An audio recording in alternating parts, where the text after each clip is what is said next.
endorsements of one of the most exciting candidates in forever. Yeah, and I think, there's a bunch of different songs in the audio levels too? Yep. Okay, flipping it. What's up, everybody? We're live. We're alive. Here at the heartland of Empire, here in the Devil's Nest. That's right, we're in Washington, D.C.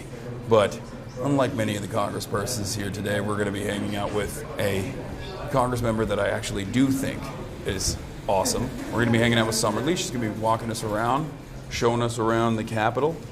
I'm going to try to recreate my favorite moment from January 6th, where I'm going to walk in and go, Derek Evans has made it into the Capitol. Hasan Piker has made it into the Capitol, as we're live streaming. You already know, you get a bunch of hogs, like you and I, me and March, in the Capitol, is basically January 6th. You know what I'm saying? It's basically. How are those? Do people like those jokes? Do they get mad about that? Are they sensitive about January 6th? I can speak to that. Which is the It's a mixed response. I think some are, some aren't. The Capitol police don't love it. Yeah, no, of course. We can ask them that too. Wait, okay, hold on. All right, we're good. I know, chat loves it. Chat loves those jokes. Let's fucking go taking a shit on Pelosi's desk. Okay, first of all, R.I.P. Nancy Pelosi. Nancy Pelosi didn't pass away, but she is finally retiring. It's an interesting day. It's an interesting day to be in Washington, D.C. From what I understand, it's quite empty right now because the House of Representatives is not in session, right?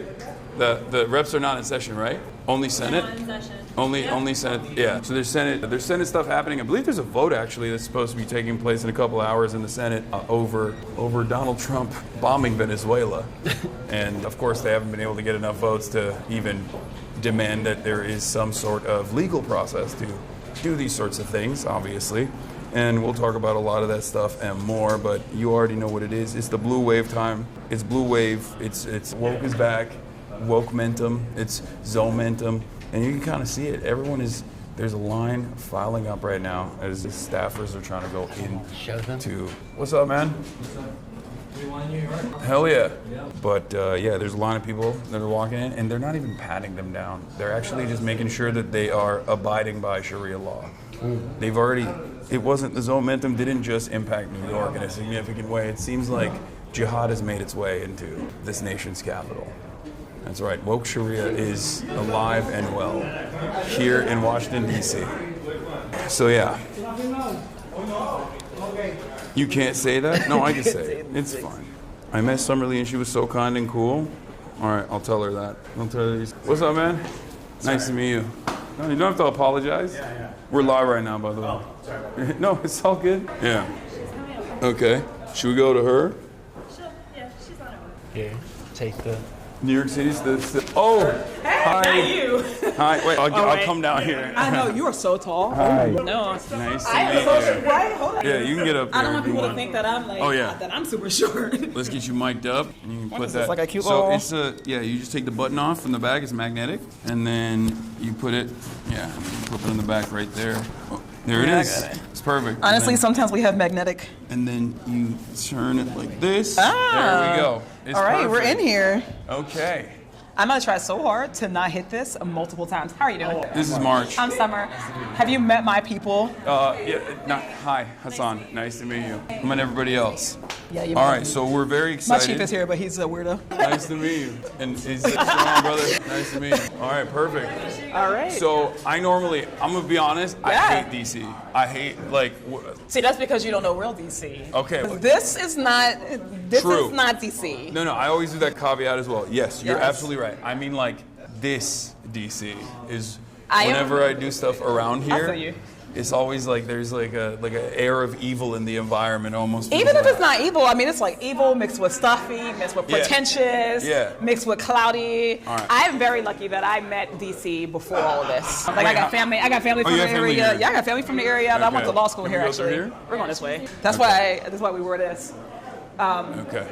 So we are in one of the office buildings now. Mm-hmm. How you doing? They're with me. Some of them. I don't know the tall one.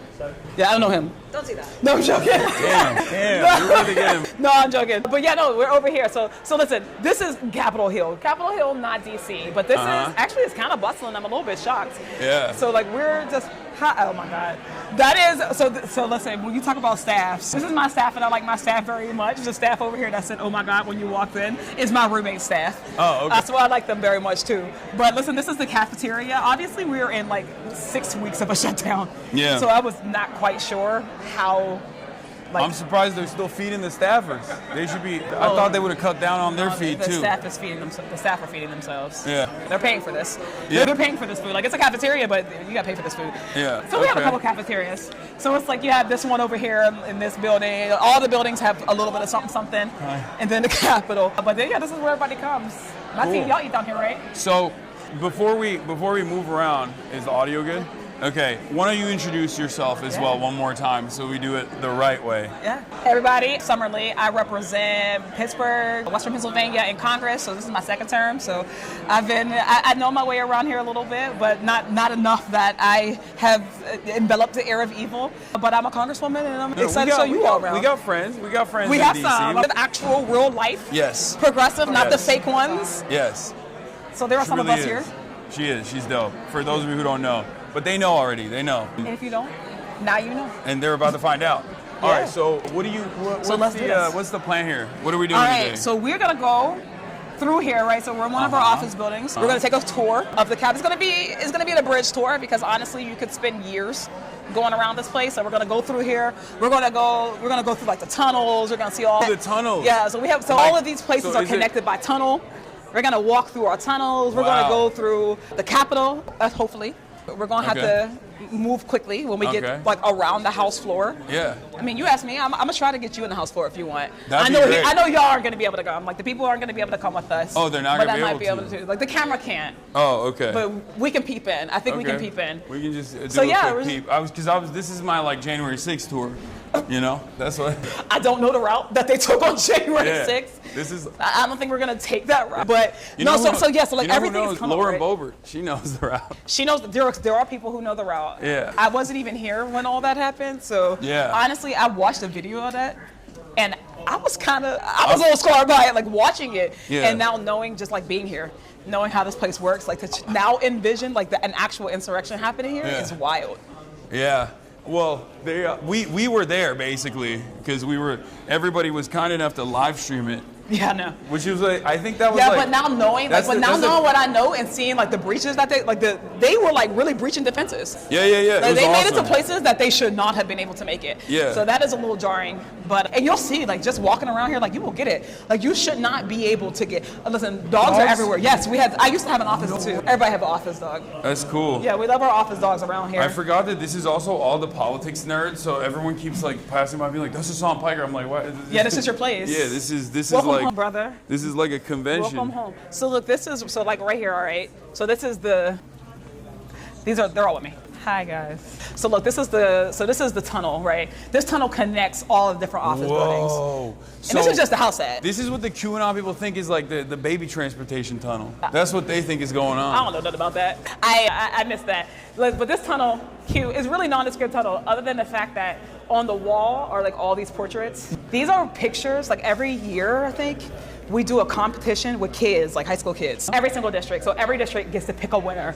So all these pieces of art are all kids. I'm surprised Trump hasn't gotten into this as well and just be like, we're gonna take these and we're gonna put photos of me. Just him. Yeah. Just him. Photos of me posted up. I actually found a rare Trump. You want to see? I posted it on my Instagram story earlier, and then I added you on it. But then I thought it looks weird if I post this and say, "Oh, like me and Summerly are gonna be in the Capitol." But have you ever seen this? I've never seen this. I'm gonna show you guys too in a second. It's on my Instagram. Have you ever seen this? No, I've never seen this, but I'm not That's gonna the hold you. rarest Trump This I've is, ever seen. Honestly, is this real? Yeah, it's from It's the 2001. most normal he's ever looked. That's a real. It's very. this is He Trump looks very normal in it. throwing a fit. Like he's kind of blasting a fit here, and I'm a collector of rare Trumps. So this was a unique What do moment you do for me with them? because I feel like I just have them for my own personal sake, safekeeping, you know. Just for shiggles. Yeah, that was. Honestly, I'm not in the business of Trump. I don't follow him. I don't wake up and consume him. That's definitely a healthier way. This is for mental health. The only thing that I'm tickled by, I'm not gonna lie, is at the end of his little stuff, his tirades now when he says, "Thank you for your attention to this matter." Oh yeah. I do chuckle at that. That's like the only thing that makes me laugh a little bit. Yeah. But other than that, yeah. He's been having a tough go at it, especially with the blue wave that took place last Tuesday. He looked defeated. I like to analyze like how he feels off of his hair, and his hair was looking like shit. See, I didn't look at his hair. Yeah. I think that's very fair. No, he should feel that way. But again, like you know how these things are. They call them waves for a reason. I hope that he feels a way about this wave. Yeah. I don't know that he's gonna. What about that tunnel? Where does that go? Okay, I think that tunnel might go to the Senate. Oh, I know where we're going. He was asking. I was just looking. Oh no, I was just asking like where does that tunnel go? go? I think it goes to the Senate set. Whoa. Oh, so look, the Senate, they have like little hideaways. They have better offices than us. They are much bigger. What are they doing in the hideaways? Chilling. That's crazy. So like you see how we got to walk from these, like we're all in these office buildings. We get 15-minute on calls for votes. Like that's it. And you got to get there, right? So when 15-minute come, you got to come from your offices, you got to run, you got to do whatever you got to do. The Senate has these little hideaways in these hallways. So they're closer. Okay. So they like them better. But like honestly, so this is just like Do we have bars down here, by the way? I'm shocked that we're still getting coverage out in these tunnels. It's not effing. It's not. It's still going. All right, we're gonna go this way. Whoop. So we're gonna go up. Look. Okay.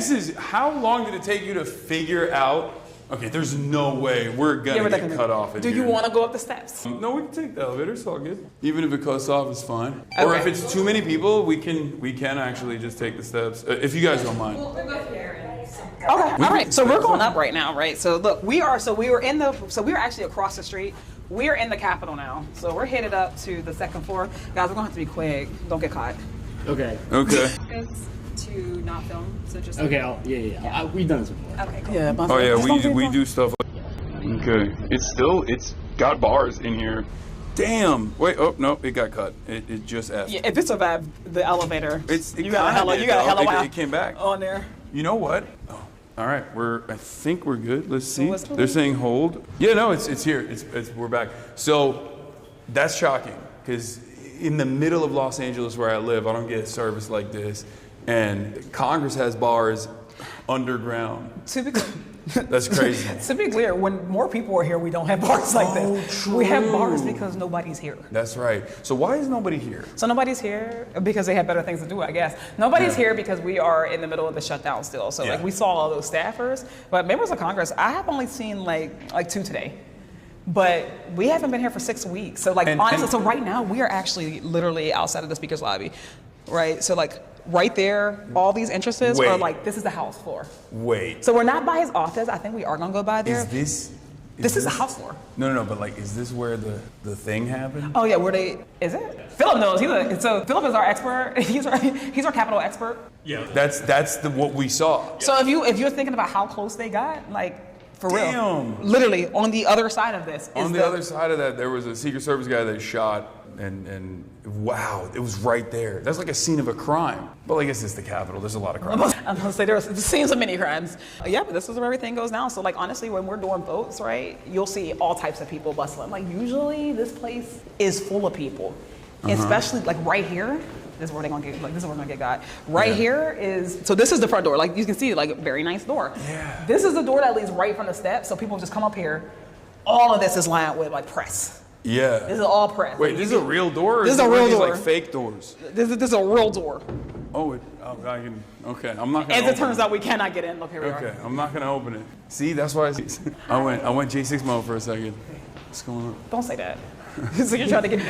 Why is he trying to cut up? Wait, Stop joking like that, man. They're gonna put us all out. No, it's fine. All over this place, murals, marble. Actually, we're gonna go over to Statuary Hall, which is where all the problematic artwork is. Ooh, okay, I mean, there's some problematic people in that too. So small fries over here. Yeah. And then look, the fascies, because all the founding fathers were Rome weebs. They were weebs for Rome. That's why they have like the fascies, the bundles of sticks. Look who's an expert.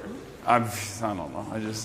I'm just making stuff up. Give me the swear. You know more than me. I'm just making stuff up. I mean, this is cool. The architecture is actually pretty fire. I don't think I've ever been inside the Capitol before. Like I've never done like, because I didn't go to school here. I went to Turkey, so we never did the tours and stuff. I went to school here, and we never took tours, but I went to public school. Oh, look, here's our news friends. They're always here.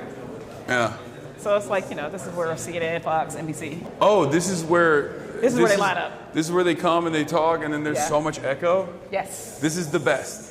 All echo. This is the best location to do this. It's because we're in the dome now. We're in the dome. So like, the beautiful white dome, this is it. Oh my God. Oh yeah, I remember people pouring in through here. There it is. All of my So you can look up and see understanding of the interior is literally from January 6th. I'm not even joking. Like That's wild. If you say January 6th 3 times, Capitol Police comes and takes you. They just take you away. I won't burn my third one. I'll wait for a good moment. This is where all the statues live. Every state gets 2 statues. They were like no statues. All the statues were white people until like 3 years ago.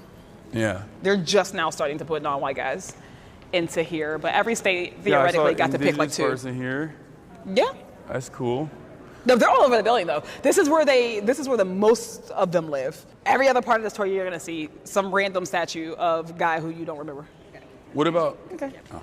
What about I was gonna ask about like the Pope guy, but never mind. Yeah. See, you'll always get ran out of a place here. Oh, and then there's like people who are protesting. Mike Johnson is starving families, and This is Mike Johnson's office. Oh yeah. Well, he's not here. Of course he's not He here. ain't here. He's. But you know what? At the end of the day, people are just trying to. Yeah. We're trying to figure out why he's not here. Oh, this is Yeah. where all the problematic artwork here. So like, this is the baptism of Pocahontas. This is so, Oh my God. like when I said this is problematic, like the baptism of Pocahontas. No This is wild. way. Pocahontas' daughter, the influential chief poet. This is not the is Disney depicted story. As kneeling and she's being baptized, Rebecca. The ceremony took place in 1613 or 1614 in Jamestown, Virginia. First permanent English settlement on the North American continent. Reverend Alexander Whitaker performs the baptism as colonists, and members of Pocahontas' family look on displaying a range of emotions. Well, this is the way that Donald Trump wants to reflect on American history, right? So like this is PragerU version. Yeah, when he's like, it's woke. The museums are too woke. We got to fix it. That's what he's talking about. Look at though. It's nice. It's very nice. Yeah, it is cool. It's very fancy. Yeah. What's up? Huge fan. Sure. Honestly, I kind of work here. Don't want to say who I work for. Okay, well, you're on live stream, just Yeah, so I you know know. exactly. Oh, okay. Yeah, no, believe me. But All right, you want to get flicked up? Let's do it. yeah, man. Let me get out y'all's way. Here's up. You want a picture? I'm gonna tell your boss. No, I'm joking. He's our, You're he's our asking. intern. The intern is asking Summer Lee. Hey, no, He's a great boy. intern. That's crazy. Yeah, those are, All right, That's- nice to listen. meet you. All right, get in here, bro. Come on. We're humble office here. Yeah, we do. All right. We gotta keep it moving, bro. I'm trying for this. Hell yeah. Nice Building to the meet you. coalition. Let's go. Hell yeah. Take care, man. All right. I'm trying.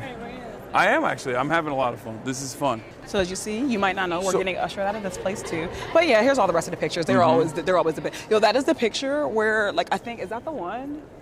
One of these pictures is the one on the internet where they like circle all the slave owners. Oh, it's probably that one. Yes, that Yeah, is the definitely that Declaration one. of So like all these Independence pictures Yeah. depicting a very particular version of history. But all right. Damn. Abe had boots? He had, Honest Abe? He had boots on. He had heels. Action setter. He's before his time.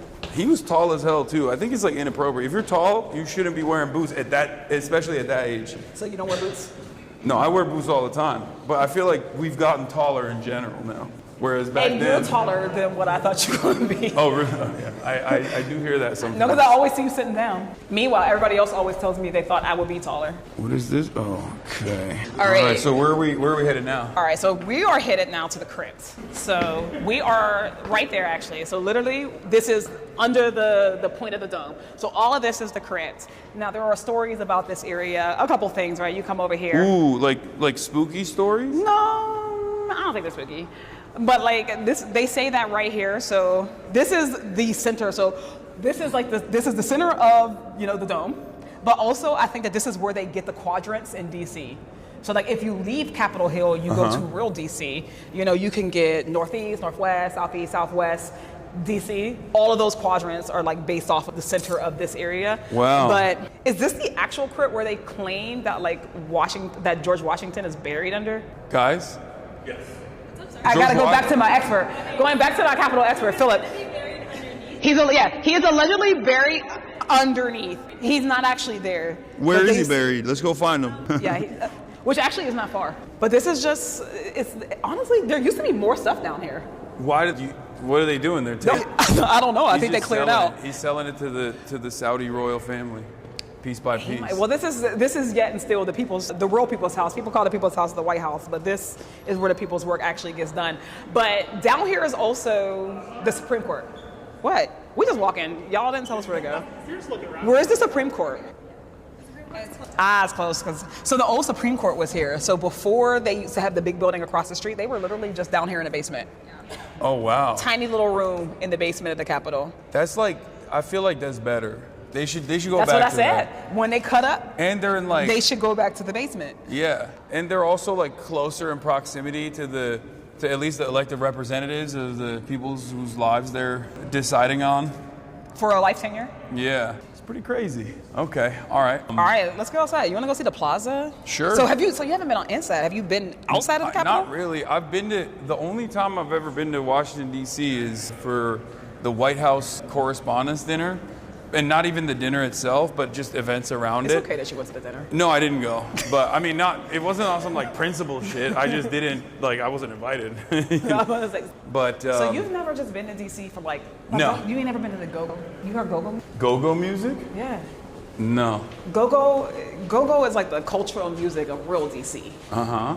I think Yeah, I went feel to like a- we should have had some go-go playing for you to actually receive you. I went to a wipe out nightclub this place. one time.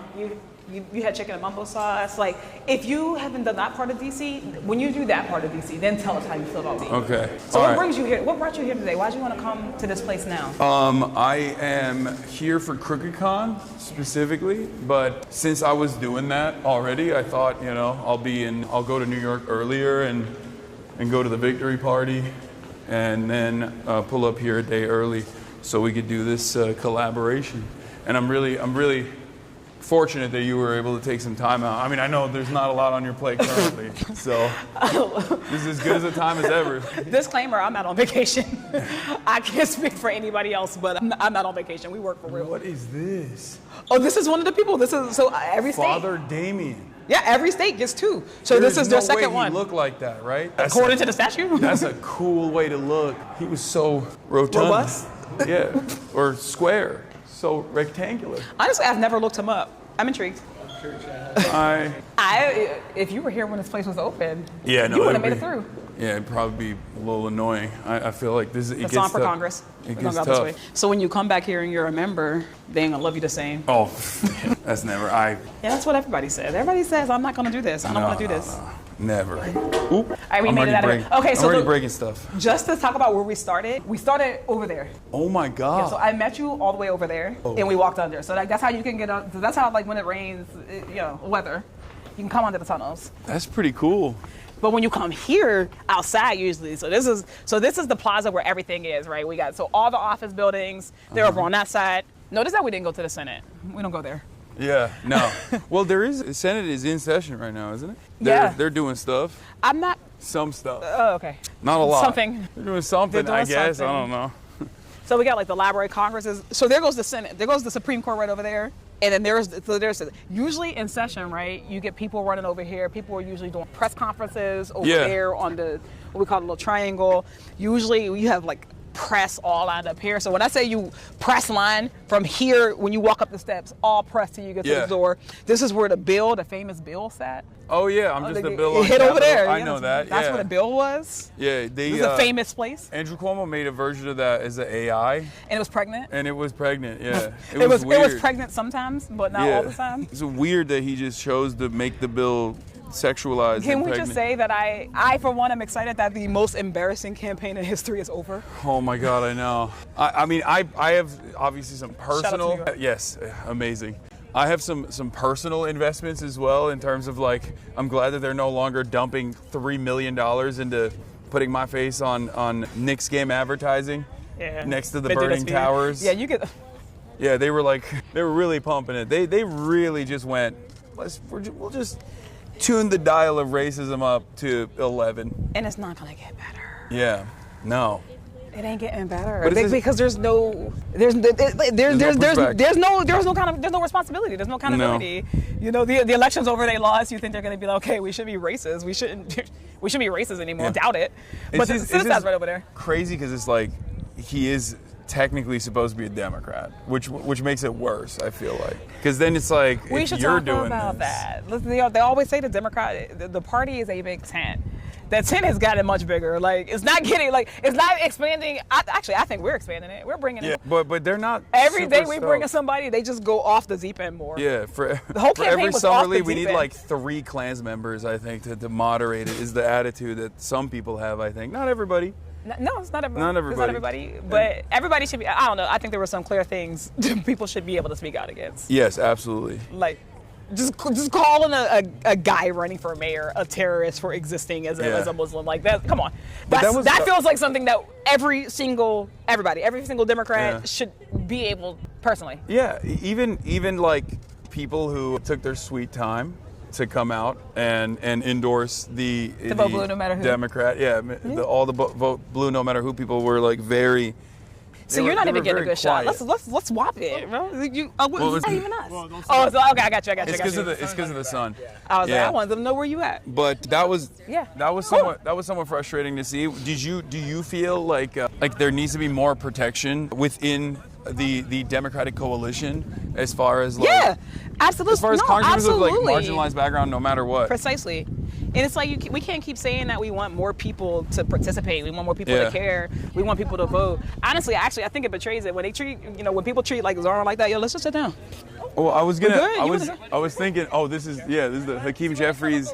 This is the Hakeem Jeffries, Cory Booker. They sat down here, didn't they? Everybody sits down here, right? They don't have a monopoly on it. Everybody's sitting down around here. But no, you hope that people whether they do it or not, we are gonna exist. Yeah. We're gonna run. We're gonna be successful.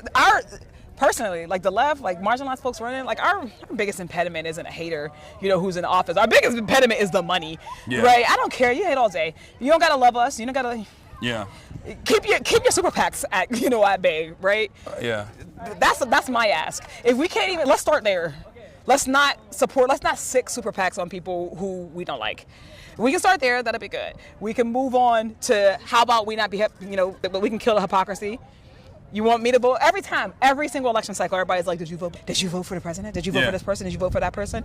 And it's just, obviously, there's no reciprocity. There's not enough reciprocity, but I also know, look, at the end of the day, I represent my people. I bring my people with me. My goal at the end of the day is to get and bring more people. So when we lose big national elections and we're like, oh man, the math did math for us. Yeah. It's like, well, how many people did you not bring in? How many people did y'all say were not good enough for the party when you slow walked, endorsements of one of the most exciting candidates in forever? Yeah.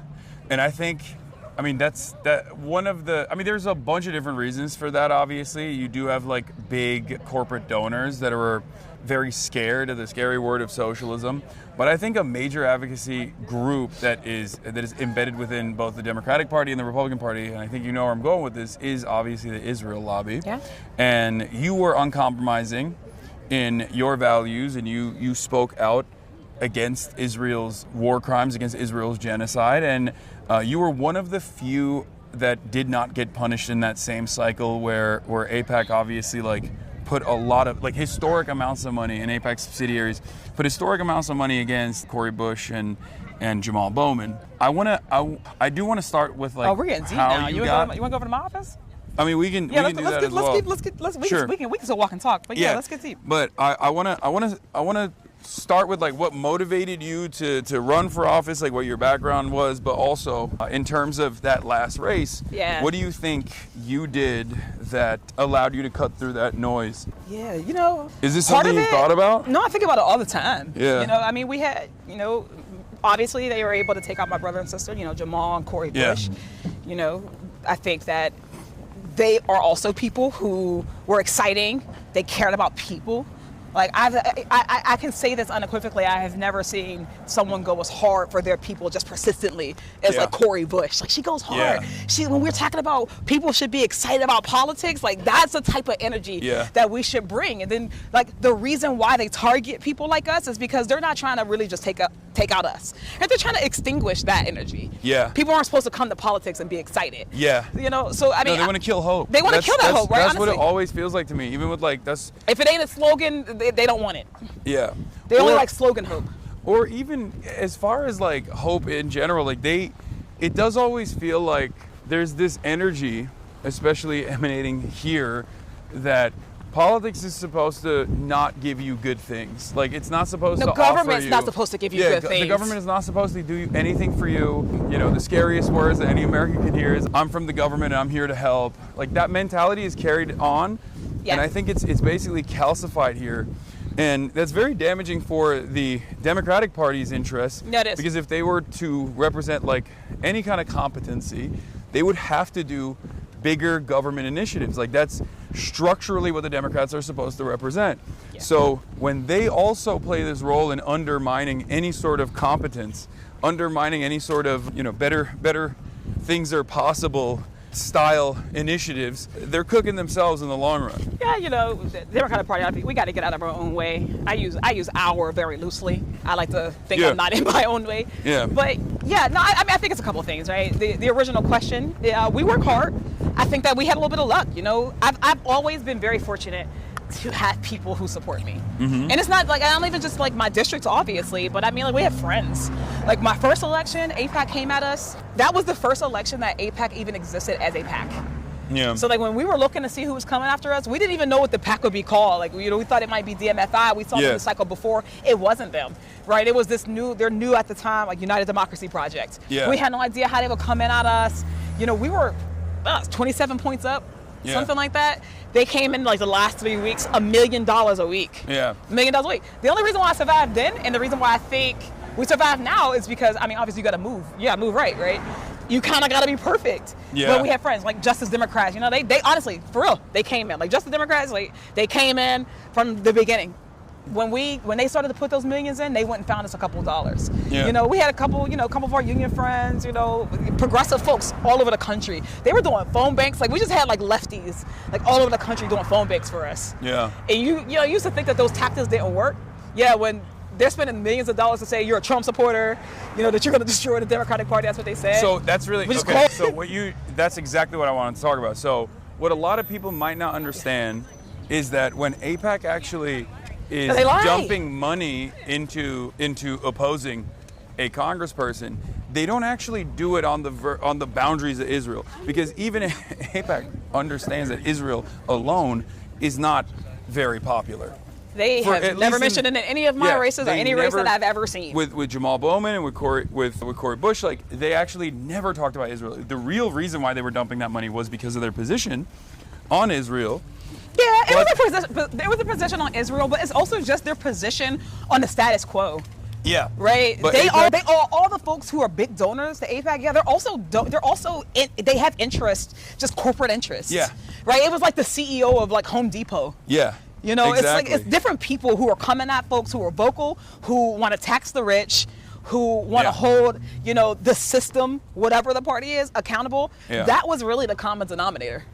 Yeah. No, absolutely. But what I was saying is that their angle of attack is never on the boundaries of Israel, but it's never because... I'm not a Democrat. That's what they told me. Yeah, we're not going after Summer Lee because she's trying to hold powerful corporate interests to account. We're going after Summer Lee because she doesn't cooperate with the Democrats if it's the primary. And I assume if it's in the general, there's like different lines of attack that they change up, right? Like, it's usually... No, they did the same attacks. Oh, they just... So what were, I guess a little tiny bit different.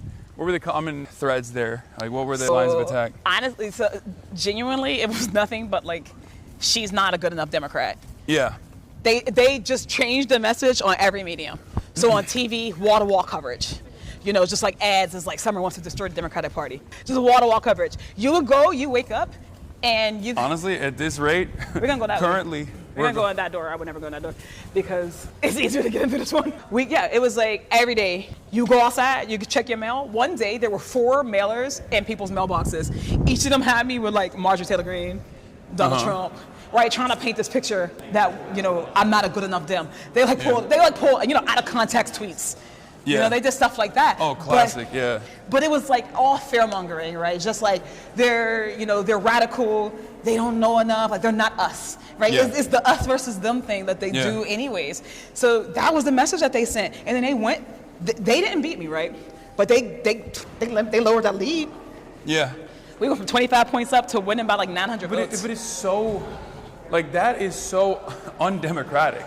Like I know No. this is a point that gets stressed quite a bit in terms of like any kind of corporate lobbying and any sort of like super PAC, but it quite literally is antagonistic to democracy. You do the right thing, like on paper, you go out, you speak to your constituents, and you say, here's what I've done, here's why you should vote for me again, here's how I'm going to fight for your values and fight for the things that you care about.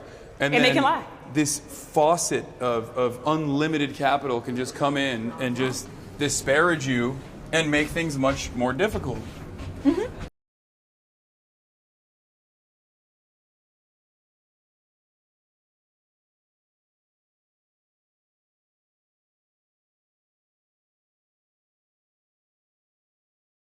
Just come up and cry because they were just like that heavy-handed. That's crazy. Wait, hold. Let's see if we dropped off or not. Classic elevator F. Okay. Oh, thank you. Real quick, we're in our office building. This is best hallway. Let's go to my office. Okay. Oh, we got woke flags, ladies and gentlemen. We're in the heart. These are the offices of representatives. But what are they representing? They're representing woke. Well, wait till you catch this flag of my favorite neighbor. Who is there? Can you see who my favorite neighbor is? Oh, hell yeah. Yeah, of course. Of course. Congressional Mama's Caucus. You are our ancestors' greatest dream. Oh my God, this is so nice. That's crazy. Wait, you guys, it seems, get a lot more positive feedback from your constituents. It seems like. I feel like honestly, they used to post stuff. I used to get a lot of. I used to get a couple like, pro-genocide posts every now and then. Hey, friend. Hi. Come on in. This is my office. I live in the blandest office in the Capitol. Don't judge it. What do you mean? This is sick. I haven't seen any other office, so for me, it's sick. Yeah, that's why. That's why, because you haven't seen anybody else. Everybody else usually has like their artwork, real art. People have any art. You have some art? My team is all proud. They're like, you have an art. You have one picture. All right, chat, I got one picture, y'all. Get to it. We need to send her some art. That's crazy. So listen, the only piece of art that I have, funny enough, is from Rashida. It's because all the other, squad members. She was like, I have too much. No, they all came to my office and they were like, why does it look like a funeral in here?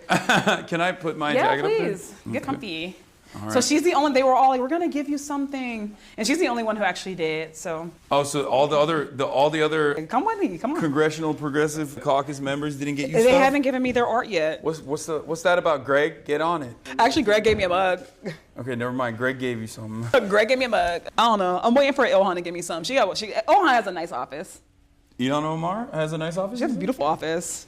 She got a balcony. She has nice things. So there is like a every office is different. Like yes, very. Oh, so that's a big. It's part a Hunger of, Games trying to pick an office. Oh, see, this is the type of stuff that like yeah, I think about like the Senate parliamentarian and things of that nature, but like this kind of additional back and forth, I never have considered. You literally pick a number out of a box.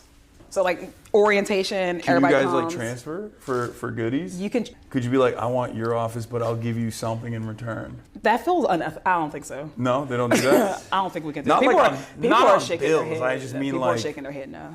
No, okay, my bad. People are shaking their head. You get your office and you're stuck with it. Yeah, you're stuck with it for the Congress. Okay. Whoa. I thought it was happening. I thought it was like, yes, we're in it this time. Like I said, this is like he's trying to get put out. No, I play too much, and that does end up getting me in trouble sometimes. Yeah, they've been. They're still hitting the whole like 9/11 stuff on Fox News. Sean Hannity was talking about it last night. He's like, Hassan Piker, Mahmoud Khalil, and Jamal Bowman were all there celebrating Zoran's victory. These guys are so scary. Yeah, you just with my good brother. Yeah, they just don't want to see any expression of joy. I think they're kind of not used to that from the Democrats in general, like the real grassroots momentum and like a real people-backed candidacy.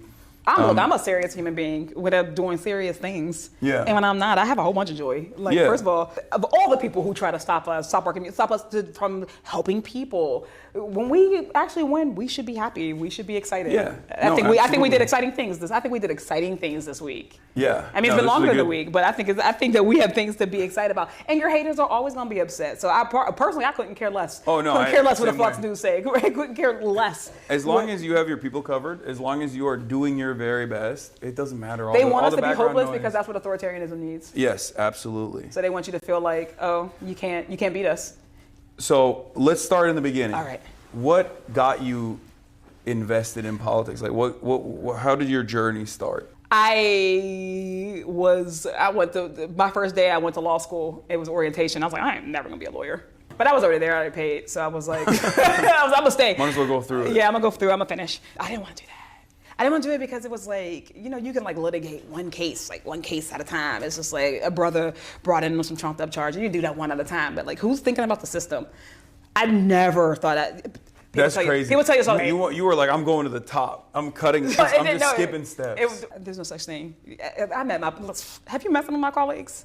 Oh no! I didn't mean it like No, that. that's what I mean. Even the joke about it. Like, Yeah. there are people up in here, you think you skipped a step. Yeah. Oh no. Somebody was like, you have imposter syndrome. I was like, no, I know my colleagues. There are people. Yeah, there are people here that should be. I don't even know how they get up the steps in general, Wow. both literally and I figuratively. know. That's a different story. But no, so I was just like, wait, I'm like, okay, so all of these like inequality, like it's cyclical, Yeah. right? You grow up in a poor neighborhood, you are disadvantaged at every turn. Like I come from the Mon Valley. It's so funny. I don't think people realize this, but I'm from Braddock, right? I'm from Braddock, Yeah. PA, right? Which is where, you know, hey, that's y'all thing. Go on. I'm actually from Braddock. Like my family's actually from Braddock, right? Yeah, That's yeah. where my people are from. So, Yeah. you know, we grew up steel mills, all those things. We got some of the worst air quality in the nation. The industry collapses, towns. What about your family's background? Were they working in the steel mills? I had a whole bunch of family working in the steel Yeah. mills. Yeah. And that was like there was unions back then. You know what's interesting about that? Yes. Pittsburgh has always been a union town. Yeah. We don't just say that for fun. Pittsburgh Yeah. has always been a union town, and this is the thing that I think gets me in trouble. When we used to, in the early days, just on like this environmental racism stuff, like working on this environmental racism stuff, like reminding people like we have the worst air quality. You know, we worked in these steel mills, and like the mill was not sustaining the community the way the Yeah. community is sustaining the mill. People were upset when we talked about that, but like I had a license in ways of other people. Yeah, I had family members who worked in the mill, and they were not in the unions because black folks couldn't join the unions until I believe, like, don't quote me, don't be mad at me if I'm completely wrong, but black folk couldn't join those unions until like the 70s. Yeah. So like the last generation of my family, you know, who was in the mills, my granddad. My granddad was in the mills. He actually left the mills and somehow became a teacher. Oh wow. So I think he might have been. I don't think he was I don't know if he was able to be in USW, who I rock with hard. Like I rock with my labor brothers and sisters, but he wasn't the teachers. Yeah. So since then, you know, the whole thing was like, we want better for you. We want you to be in safer jobs. Like we want you it ain't gotta be about getting out, but we want the community to be good for us. You shouldn't have to leave your own community. You know, you shouldn't have to get out, right? Like all the things, you go to any other community, we want the same things everybody else want, right? No. Like I don't want to be gentrified to get a coffee shop. Yeah. You know, I would like us to be able to have a grocery store in our community. I'm living in that type of community, right? We don't got a grocery store, you know, poor air quality. You used to go down my street, like you used to go down Braddock Avenue, and you can smell. So for us, you know, rotten eggs. Yeah. So it would smell like rotten eggs. It was like the sulfur trucks. Yeah. So like that's what I grew up around. So I wasn't an expert in like environmental justice or anything, but like I lived it. So when I first started to run, honestly, it was actually just like trying to get other people to feel like they can actually do something. Like the system shouldn't be sending us people. We should be sending the system people. Yeah. So I was organizing, you know, like trying school board, local stuff. Like people don't, everybody's always What was the issue that you find yourself organizing around initially? Then? Yeah, back then. so my high school has gone viral for a number of things. Okay. This particular thing, this 1 year, my school went viral, I think 3 separate times for like police officers and like the principal allegedly like beating kids up on camera. That's insane. It was on camera. But it does happen a lot. So school resource officers? Yeah, but one of the problems, school resource officer, Yeah. but like the principal was kind of like involved. That's like crazy. in a number of the videos, He like was throwing hands. a kid had his tooth knocked out of his throat. By the principal. Out of his, yeah. So allegedly. Okay. I grew Allegedly, up guys. in Turkey. Like I experienced corporal punishment quite a bit in Turkish schooling. This was not corporal punishment. This is like that, but that's beyond that. Like they would do, ear pulling, steel. They would get like a steel ruler. You can still get paddled in the United States. Oh, really? Yeah, like They just have that. I feel like maybe like 15 states or something. They just have that as a carve out. They're like, we can't let go of this. This is so good. It still exists. It's such a good educational tool. People don't even know. Yeah. Well, I mean, I don't know. Sometimes kids have bad vibes. You know what I mean? I'm kidding. Not the kids are low vibrational. I'm kidding. I believe the kids are the future. Do you guys have a Charger? iPhone charger, if possible? You got a new Can I iPhone just- or the old iPhone? I have the new one, the You're right there. USB-C one. Yep. If it's Right below possible. you. Oh, you have it right here. Oh, That's my seat. damn. Okay. Oh, this is where you normally. If I do anything, I'm gonna stay charged. Yeah, you're just kicking it over here. You have a Black Panthers jersey. Yeah, I got that from like the Black Panther Museum. Oh wow. Like Huey P. Newton's wife gave it to me. Well, she didn't that's give it to me sick. because I follow ethics. Yeah. Of course. No, That's I love that thing. That's such a crazy. That's also kind of a crazy rule for people that don't know. Do you want to explain what that is? Yeah, you're we not can't supposed accept to, gifts. You can't accept gifts as a. We don't accept gifts. Yeah. People don't give us things. They don't give me things. Unless it's a super PAC, in which case you can do whatever the fuck you want. You can go to like. Even that's a loophole. Yeah. Even that's a loophole. This is why we want to abolish super PACs. Yes. Peep the sign. We're trying to abolish super PACs. We want everybody to get on board. I can't proselytize right now. They told me. But yeah, no, this is I think this is one of the biggest issues that we have. Obviously, not just from my own race, from all the races. The people shouldn't be able to just like buy their way into the little Oval Office like Elon Musk did. Like just Yeah. I mean, they're just that's cutting out the middleman in some ways too. They've gotten more confident in their very much brazen so. corruption Because they've especially been in this stress last- testing the system for I'm gonna say decades. Yeah. But this like this group specifically, yeah, since like 2016, everything they do, every like toe they like step over is trying to figure out will people let us do it. Yeah. Will people let us do it? That's why I always say, like, Donald Trump doesn't necessarily get to decide if we have a dictator. Yeah. He don't get to decide. Like, it's not like the Congress doesn't get to decide if we have a dictator. Like, you do. Yeah. So, like, when they step over line, it's like they're flexing on the American people Yeah. No, they're dabbing on us every time. every day. And every time they get to do it once, and they're like, oh, that worked. Yeah. You know what they do? They go and say, all right, we moved the line. Yeah. We moved the line. So that's what this whole thing has been. Like, I've always said it was you talk about all day. It's an ongoing insurrection. The insurrection has been ongoing. They have been plotting. They've been planning. They've told us. So even like, I get it. A lot of people are like, I don't really rock with the Dems With or the Project Rs. 2025 stuff, especially, like they was just real. they plot it out. They plotted Like, it. They wrote and it. and they put it on paper, and they're like, "This is what we're gonna do." And then all it takes is for Trump to be like, "I don't know what that is. I don't know how to read." And then everyone's like, "Oh, okay, he said so, so it's fine." He won't do it, and then He said he was going to do it. yeah, They said they were going to do it. So, you know, honestly, that's why I ran. All of this is a part of why I ran. Right? Yeah. I felt like I could see the trajectory of the country and the Democratic Party. I felt like if I can see inequality and I can see like how it functions at the systems level, if I can see people who aren't apathetic to the party, that was one of the reasons why I really ran. Like they kept saying like all these people are apathetic, they don't care. I'm like, that's just not even true. People absolutely care. Yeah. Sometimes people are hopeless. yeah, Sometimes they feel discouraged, or like how many people in communities like mine, like that they've seen, you know, the president, Democrats and Republican, they've seen the volleyball game happening forever, and their communities haven't changed. yeah. Things haven't changed in their life. Their material conditions are only They haven't deteriorating year after year. Absolutely.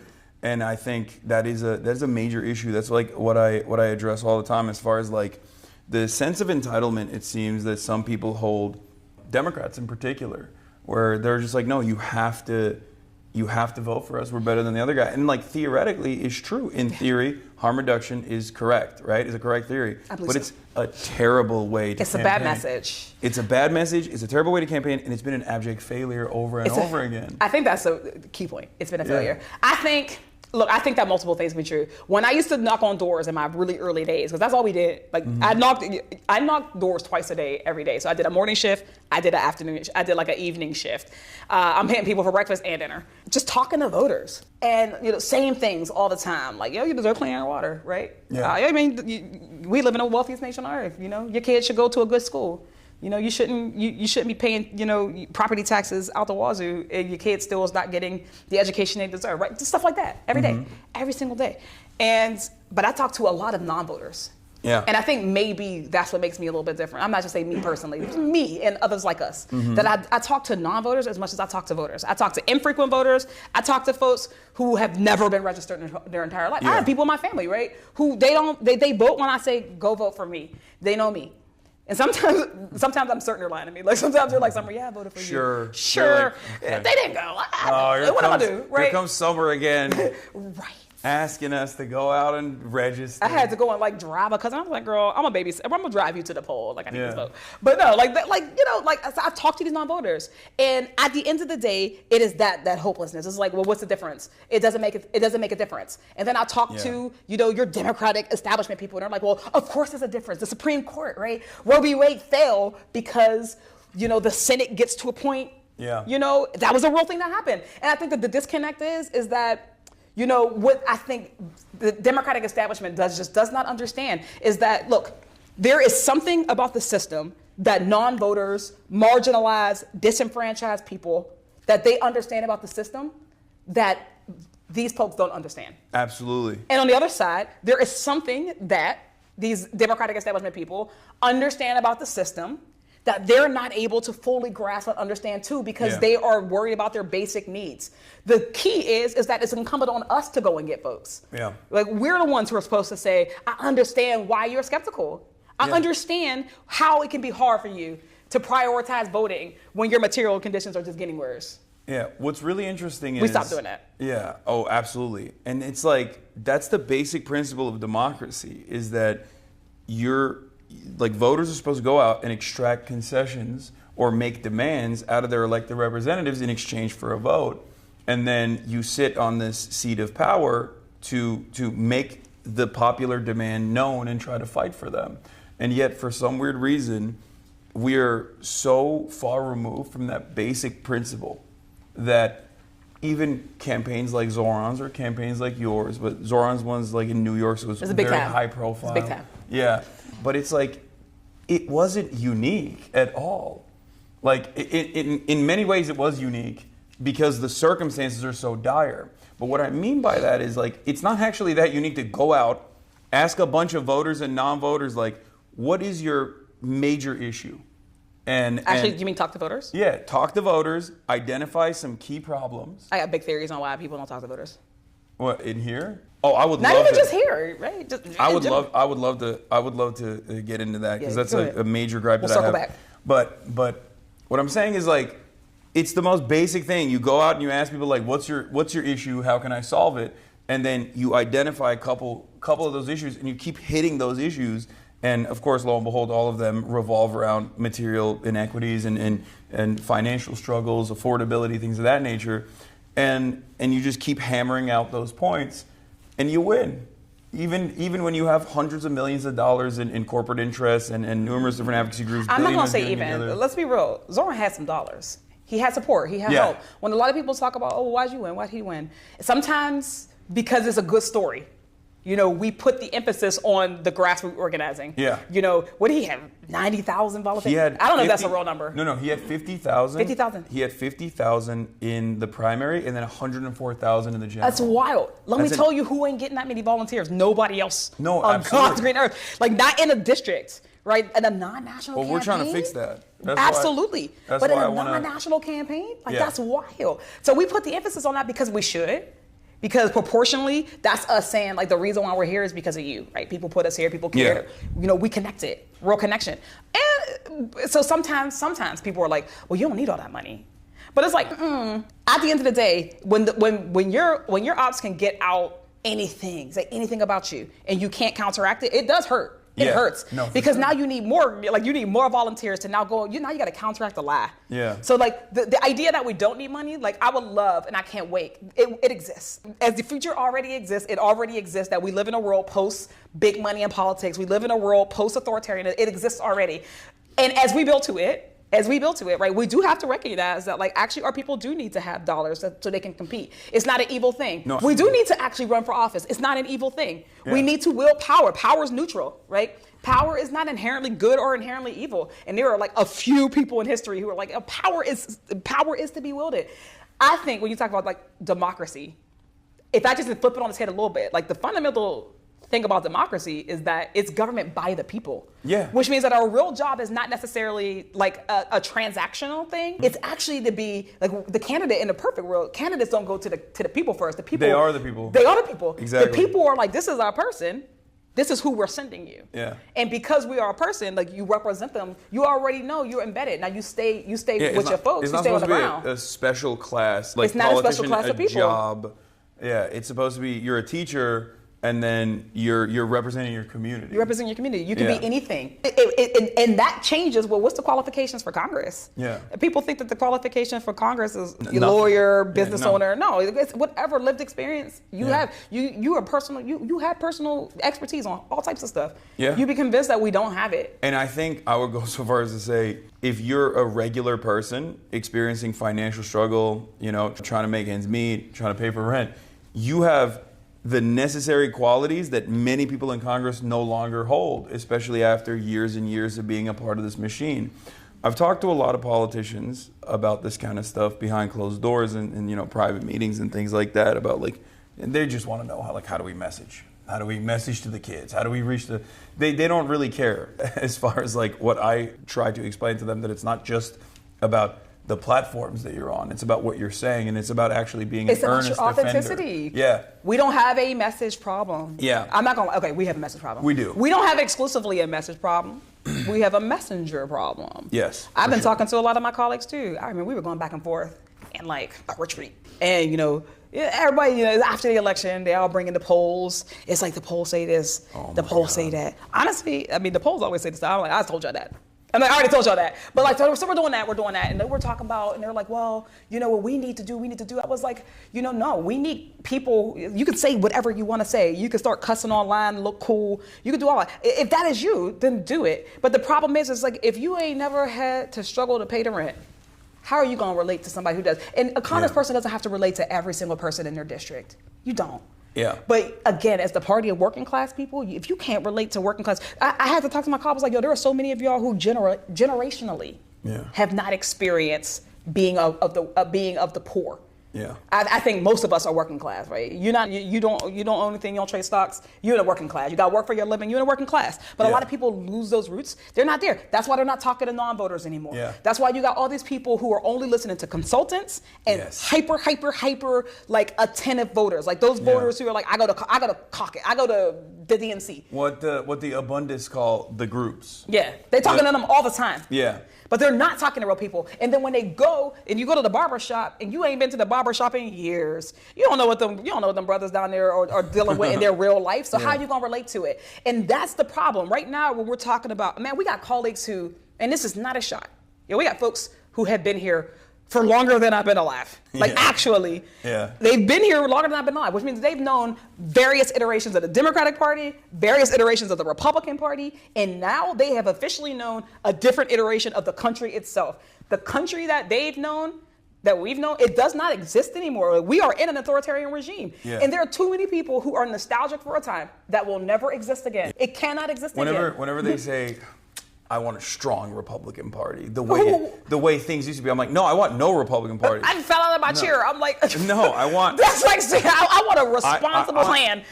What? I want no opposition. I want a better world. I want every seat to be filled with people who are going to center the working class in their politics, so that we don't have to have this gridlock, this back and forth, within the current structure that exists. But baffled. I remember that. It's a very silly way to approach it, and I think a lot of people see that and they think it's inauthentic as well, because they're like, we're Democrats. If we're Democrats, remember when the question on the 2-hour debate they did, and it was like, how much you pay for rent? The big gotcha, right? Zoran laughs. He goes, what is it, $2,300? Yeah. Cuomo goes, he's stealing from a poor person. Yeah, that was crazy. The number one thing that shows that he's disconnected, he's stealing from a poor person. I don't know no poor people in my life who can spend $2,300. That's not the point that I'm making right now. He then laughs and goes, I pay $7,800. Yeah. Right? You can't relate. You can't relate to people like that. I felt he owns his house, I think, right? He was just saying his daughter's rent or something, I feel like. Or he's saying his mortgage. You still got to pay something. Whatever it is at the end of the day. I'm just saying that people are so disconnected from actual struggle that they don't know it when it's in front of them. Like they don't even know how to deal with it. I get people come to it. I mean, the shutdown, like it's a real thing. Like I think that the fight for healthcare is righteous. I think it's righteous. I think that an authoritarian regime, I think we gotta stand tall, right? You give them an inch, they'll take them out. Yeah. I think the people want us to take the stand. They've been asking them to take a stand. We're doing it. And it also really hurts to see people coming to me, in my real life, who are talking about how hard it is to make ends meet. Right? The line at the food bank was already long before the SNAP, cuts. People be struggling. And to have an empathy for that is the key.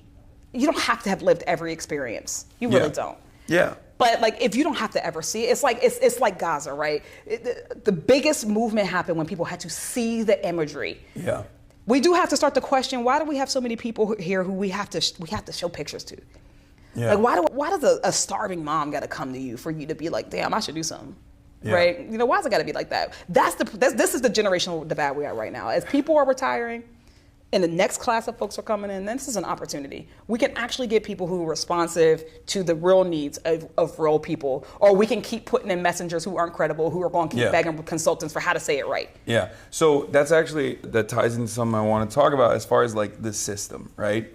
One of the things that I hear from very seasoned operatives and people who have been around for a very long time is the notion that like, well, a lot of these guys, They come into Congress and maybe they have like key issues that they care about, but over the years they basically become complacent, or at least like they themselves also lose whatever edge they might have had because they just go back and forth, and there's so much wheeling and dealing with the way that bills are structured, with the way that bills are passed, that they basically they hit neutral and they just kind of exist. And then all they care about is getting reelected, so they go to donors instead of the actual constituents because of what we just talked about. Because big donors can just go in and dump $1 million into a relatively small TV, like a local TV network, and just hit you with attack ads and genuinely try and tarnish your reputation and make it harder for you to overcome these odds. So a lot of people run from a place of fear. How do you push back against that? How do you fight back against that around your colleagues, especially? I think part of it is acknowledging that it's a very real condition in this place. Yeah. I think it doesn't. I think that sometimes when we talk about someone came in with the fire, and then now it's like, what happened to them? There's a lot of people like, what happened to them?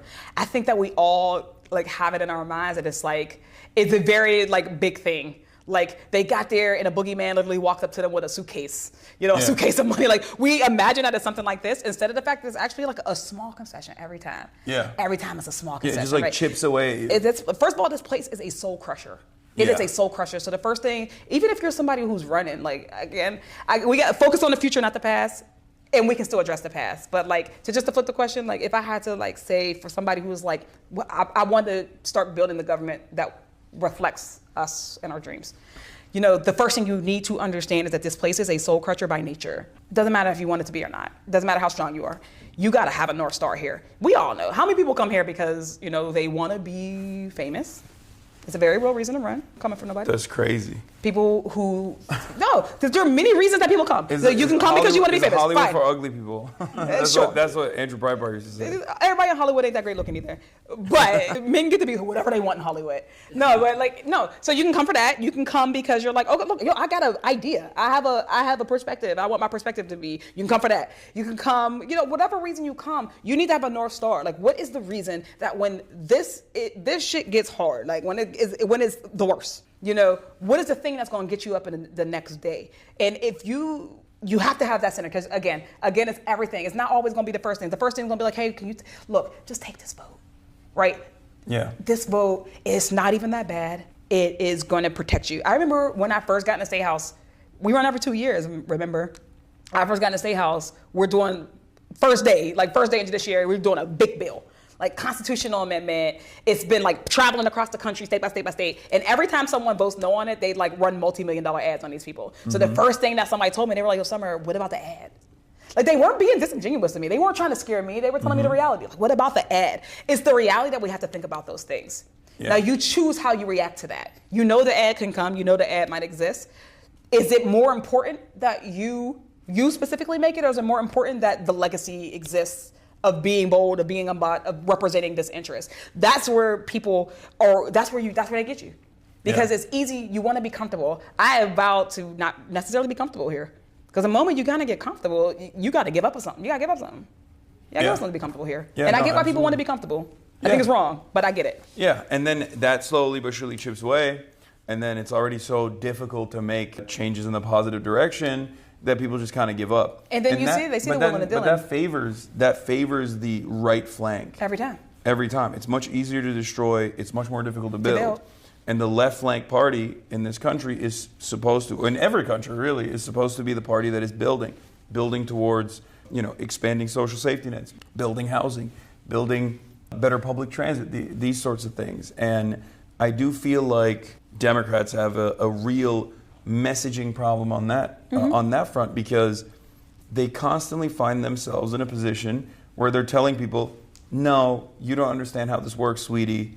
Better things are not possible. Meanwhile, on the other side, that's a real message. Yeah, I mean that's the real message. That is like Hillary Clinton famously in 2016 against Bernie Sanders said that Medicare for all was like demanding a unicorn. Like, oh, what's next? We're going to give people, I could just run around saying I'm going to offer people unicorns. And it's like, that's insane to just be that cynical is crazy. It's also a very low opinion of the electorate. Just because we're not somewhere, it's like the opinion that like we're somewhere now, we'll never be able to make it out of that. Yeah. And I think the sinister reason as to why she's saying that, and many congresspersons also have a similar attitude, especially on this issue, is because it is such a massive, such an expensive industry that has a lot of corporate donors, that is constantly in these rooms, maybe not this one obviously, but in these sorts of rooms, and they are able to say, do not take a stand on this issue that would actually harm our profit centers, our profit margins, or even abolish it in its entirety. Yeah. Yeah. So, we're definitely slaves to money in politics. Yeah. We're slaves to it. All over the country, you ask about, kids getting mowed down by assault rifles. Yeah. All over the country, people say, no, we do not think that should happen. And yet, you still get politicians who cannot move on that. Why is that? What you're suggesting is door control. We got to get better locks on the doors, right? That's what we moved on. No, I think the first thing that the Democratic Party got to do is we got to decide who we want to be. Yeah. So we're talking about all of this, and I think fundamentally, before we move anywhere else, we got to decide who we want to be. So that's actually exactly what I want to ask you. What do you think, if you were to go with like 5 key positions that you stand for, what would those top 5 priorities be? I know I'm putting you on the spot here, but let's say you're running, right? Like, what are the 5 key things that you're going to hit? I think I put things in the buckets. There are always justice-minded buckets, right? Affordability is clear, right? People can't afford things. But within affordability, housing, I believe that everybody should have a home in the community that they call home that they can afford. And I believe that they should be appropriate, right? It shouldn't be slums, like we're in the wealthiest nation on earth. Yeah. It should be healthcare. Nobody should go into medical debt. People should not die of curable diseases, right? Everybody should have healthcare in this country. It's education. Everybody has a right to a quality education, irrespective of your zip code.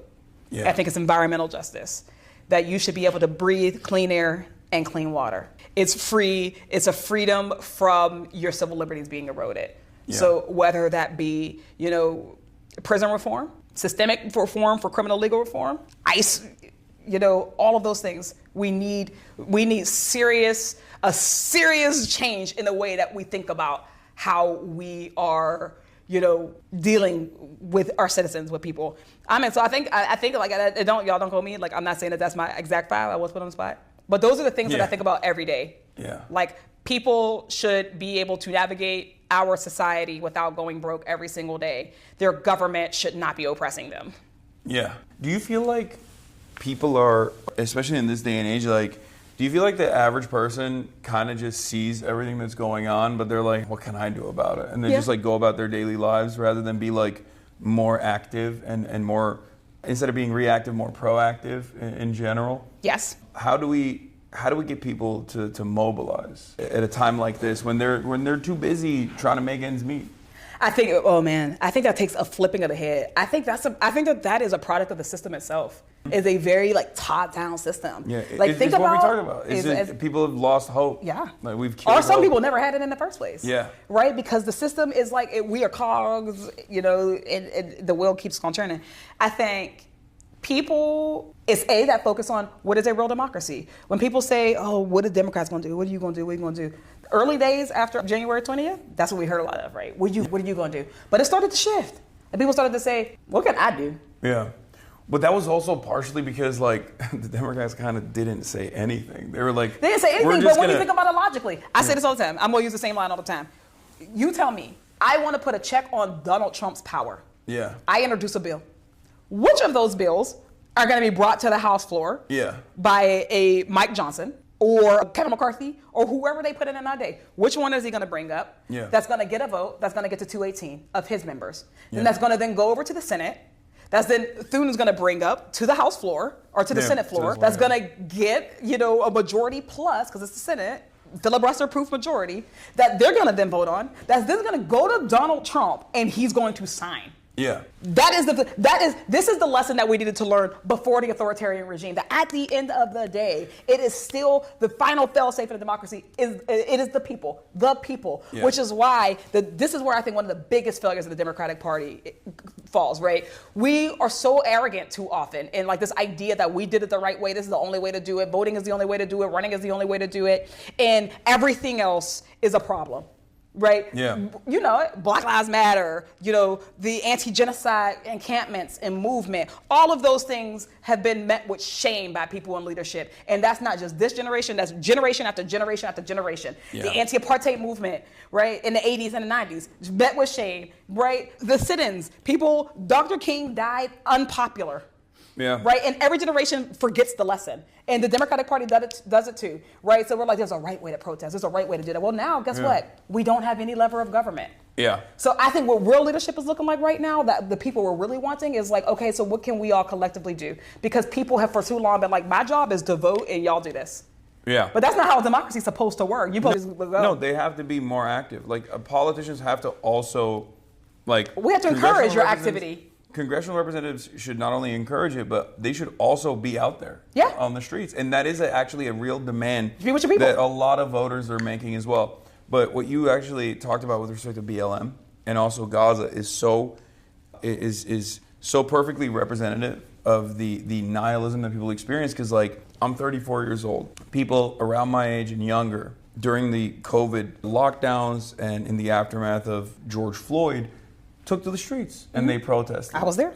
They wanted to, we wanted to let our voices be heard, and we wanted some serious changes to take place. And of course, that wasn't going to come under the Trump administration. So then, what did people do? They voted for Joe Biden. A lot of people said, I don't really want this. He's old. He's not very inspirational, but it doesn't matter. We're still going to go vote because we want to get this guy out of office.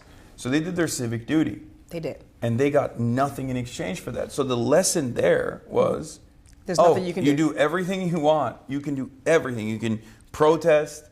You can go out and vote. And at the end of the day, nothing will change. That's not everything. We will not hear your demands. That's not everything. I think that's the lesson right now, right? But I'm saying because I'm saying that in a positive way. Yeah, I know. But I mean, like, everything within the confines of, like, what you learn in liberal democracy. The liberal education is like, you protest and you do your civic duty. That's still not true, though. And that's still actually not true. What would you say is, like, not being pulled as far as levers of power? Your money and your labor. Your money and your labor are the real things that you're supposed to be able to do something with. Like, you can go out and you can take to the streets, but that's supposed to be coupled with something. Yeah. Right? If I'm going to take to the streets and I'm like, I don't think that Trump should be in power, you can't get Trump because he's already the president. What you have to do is you don't have to target everything around it. So, like, why are we giving our money to this, that, and the fourth oligarch? That actually takes sacrifice. The reason why we are where we are is because we've had a country that has afforded us a comfort level that has not made us have to, really do things that other countries have. We have examples around the world of people who have had to exercise discipline, sacrifice, and real true solidarity. We still don't know what solidarity looks like. Like our labor movement is fighting each other, right? We got the building trades fighting the service industry unions, fighting the federal unions, right? Within movement, we got black working class folks, who feel like they're not heard by white working class folks, right? We actually don't know what solidarity in practice looks like. There are many things that we need to be working on right now that has nothing to do, or not, I'm gonna say nothing, but very little to do with what your government is doing.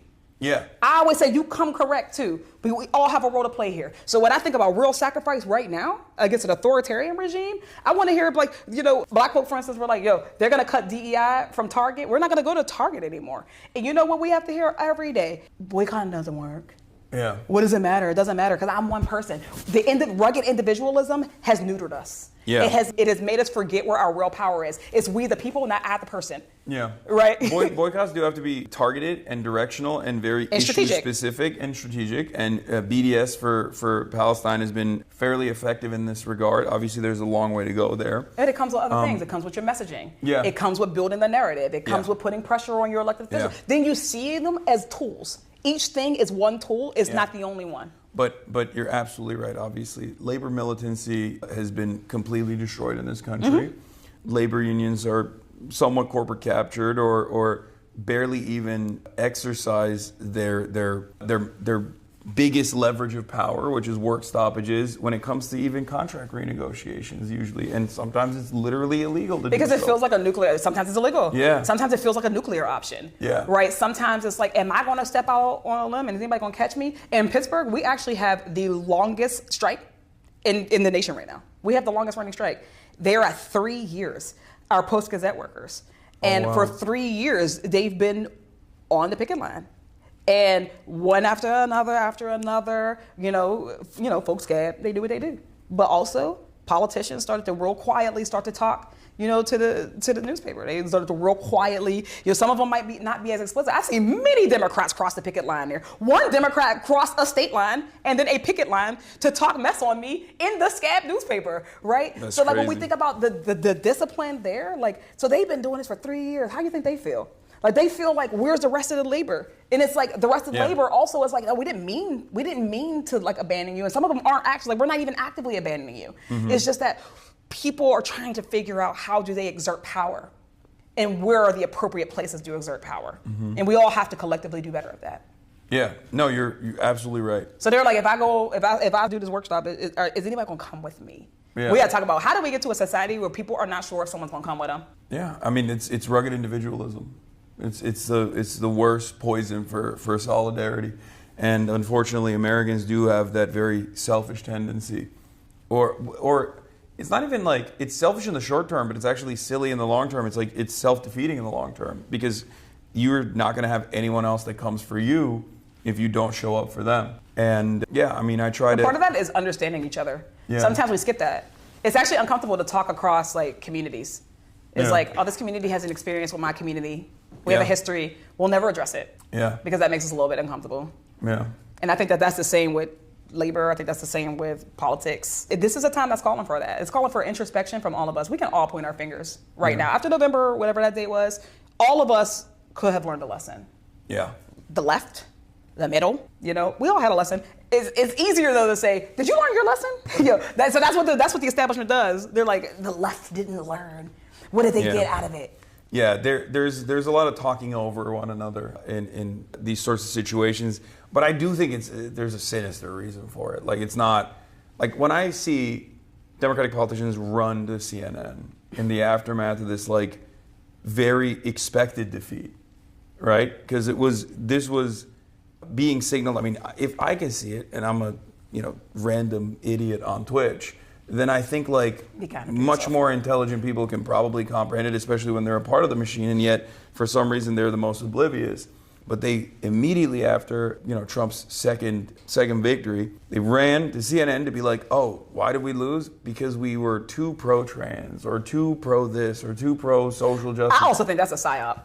Yeah, I could not. Like, I think could that not this is believe it. layup. I think that some of them were going there as plants. Yeah, I couldn't believe it because I'm like, what are you? Did we see the same campaign? Like, Kamala didn't say anything. No, they don't about, those are the type of people who didn't want us to be able to do like the deep actual analyses. Yeah. They were very intentional. They immediately they threw that grenade on there so that everybody talks about that. Yep. And instead of being like, oh man, maybe the campaign shouldn't have like kicked Muslims out of events. Yeah. Maybe when we're talking about like the black community, you know, we should say that it's not just middle class black folks. We actually have to go and fight for poor, working class, disenfranchised black folks. even the moment where it was like, well, there's an over reliance, I think, on black turnout in general, and I think like. But it's also a superficial one. Yes, and I think that's so.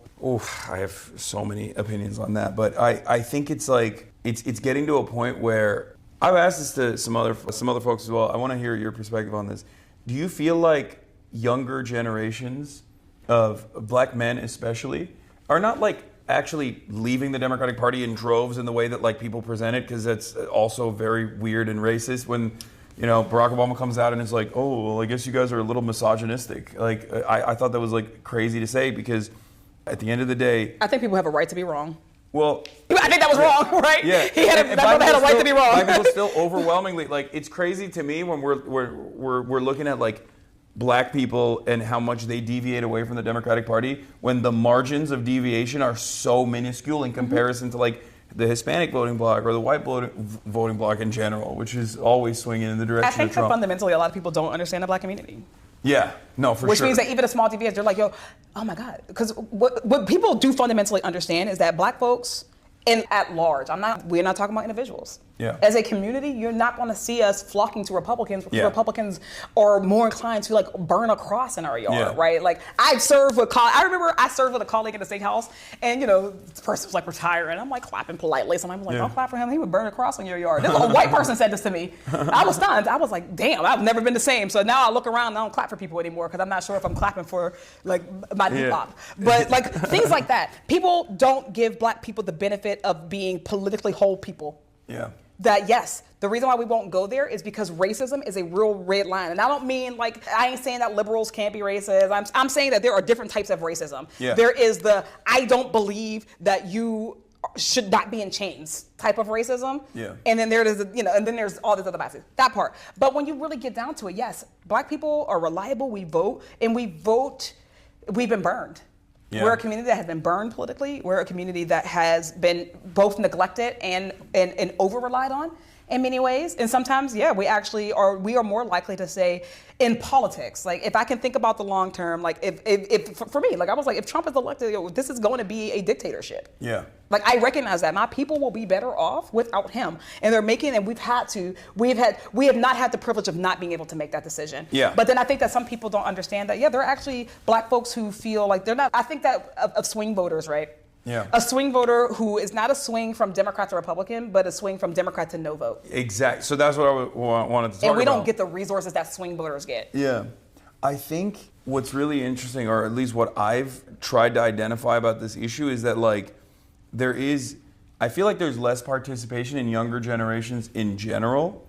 And I think even with like the most reliable demographic of voters being black women for the Democratic Party, the reason why there is like this generational gap almost in terms of like non-participation is because that's the last time that I think black people can see the Democrats like actually put their flag and have stakes in the game to do something for black people is like the civil rights movement. And I think since then, like the further you move away from that, the less I think like younger. No, I think it's more that we are doing something for the country Yeah. than the country doing something for us. Yeah. And I think that that's one of the pain points for young folks. I think the Democratic Party, we abandoned them.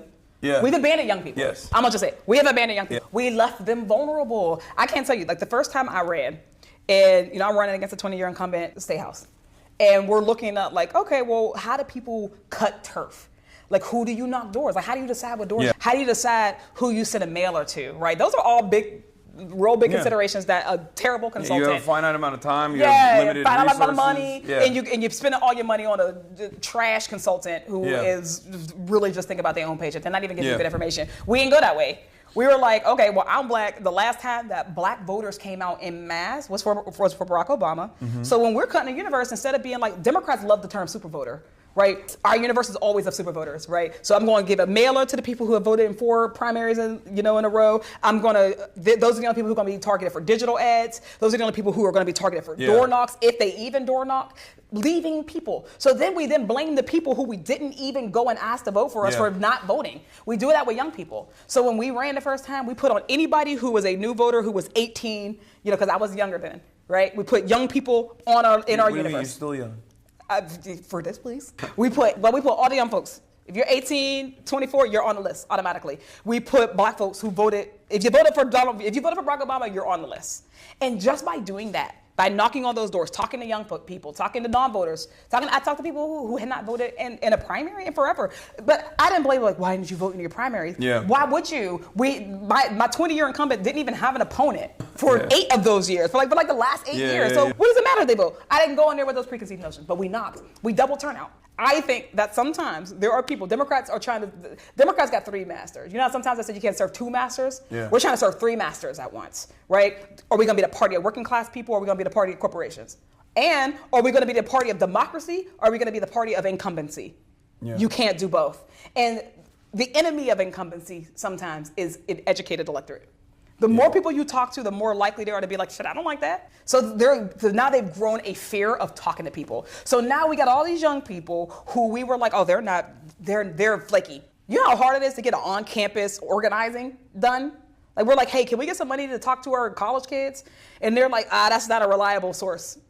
They don't vote. So we're just going to leave it. This is the inside baseball I wanted to hear, because this is like I see it. I mean, I go to campuses, and these are some of the most primed potential voters. Yeah, but it also takes a little bit of expertise. You got to know how to talk to people. Yeah, you can't be the person who's just like, vote no matter who. Yeah. And then when they say, nah, I ain't voting, now you snapping on them. No, you actually it's a surgery. Exactly. Right, it's surgery. And that is it's just met with revulsion and disdain. People are like, why the fuck would I do that? This is crazy. Especially after, if they had participated and voted and then didn't see anything in return. And then those volunteers are blown, and they're like, oh my God, why don't you see the system the way I do?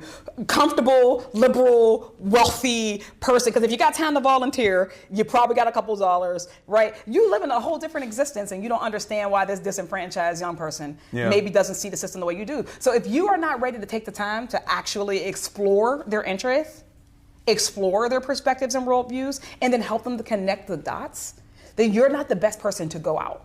And I don't mean that just on those young people's doors or on that campus. You also shouldn't be out on our super voter doors, because we're trying to make believers of everybody. We're trying to make everybody get on the same program. It's like, you know how people are like, poor, kids of color deserve teachers of color. I'm like, white people deserve teachers of color. We should all have, cool diverse experience. Whatever. I don't think that they should be on any doors. People need to be trained better. But to get them to go there. So now we're talking about, why is Turning Point? Why are these kids getting red pilled?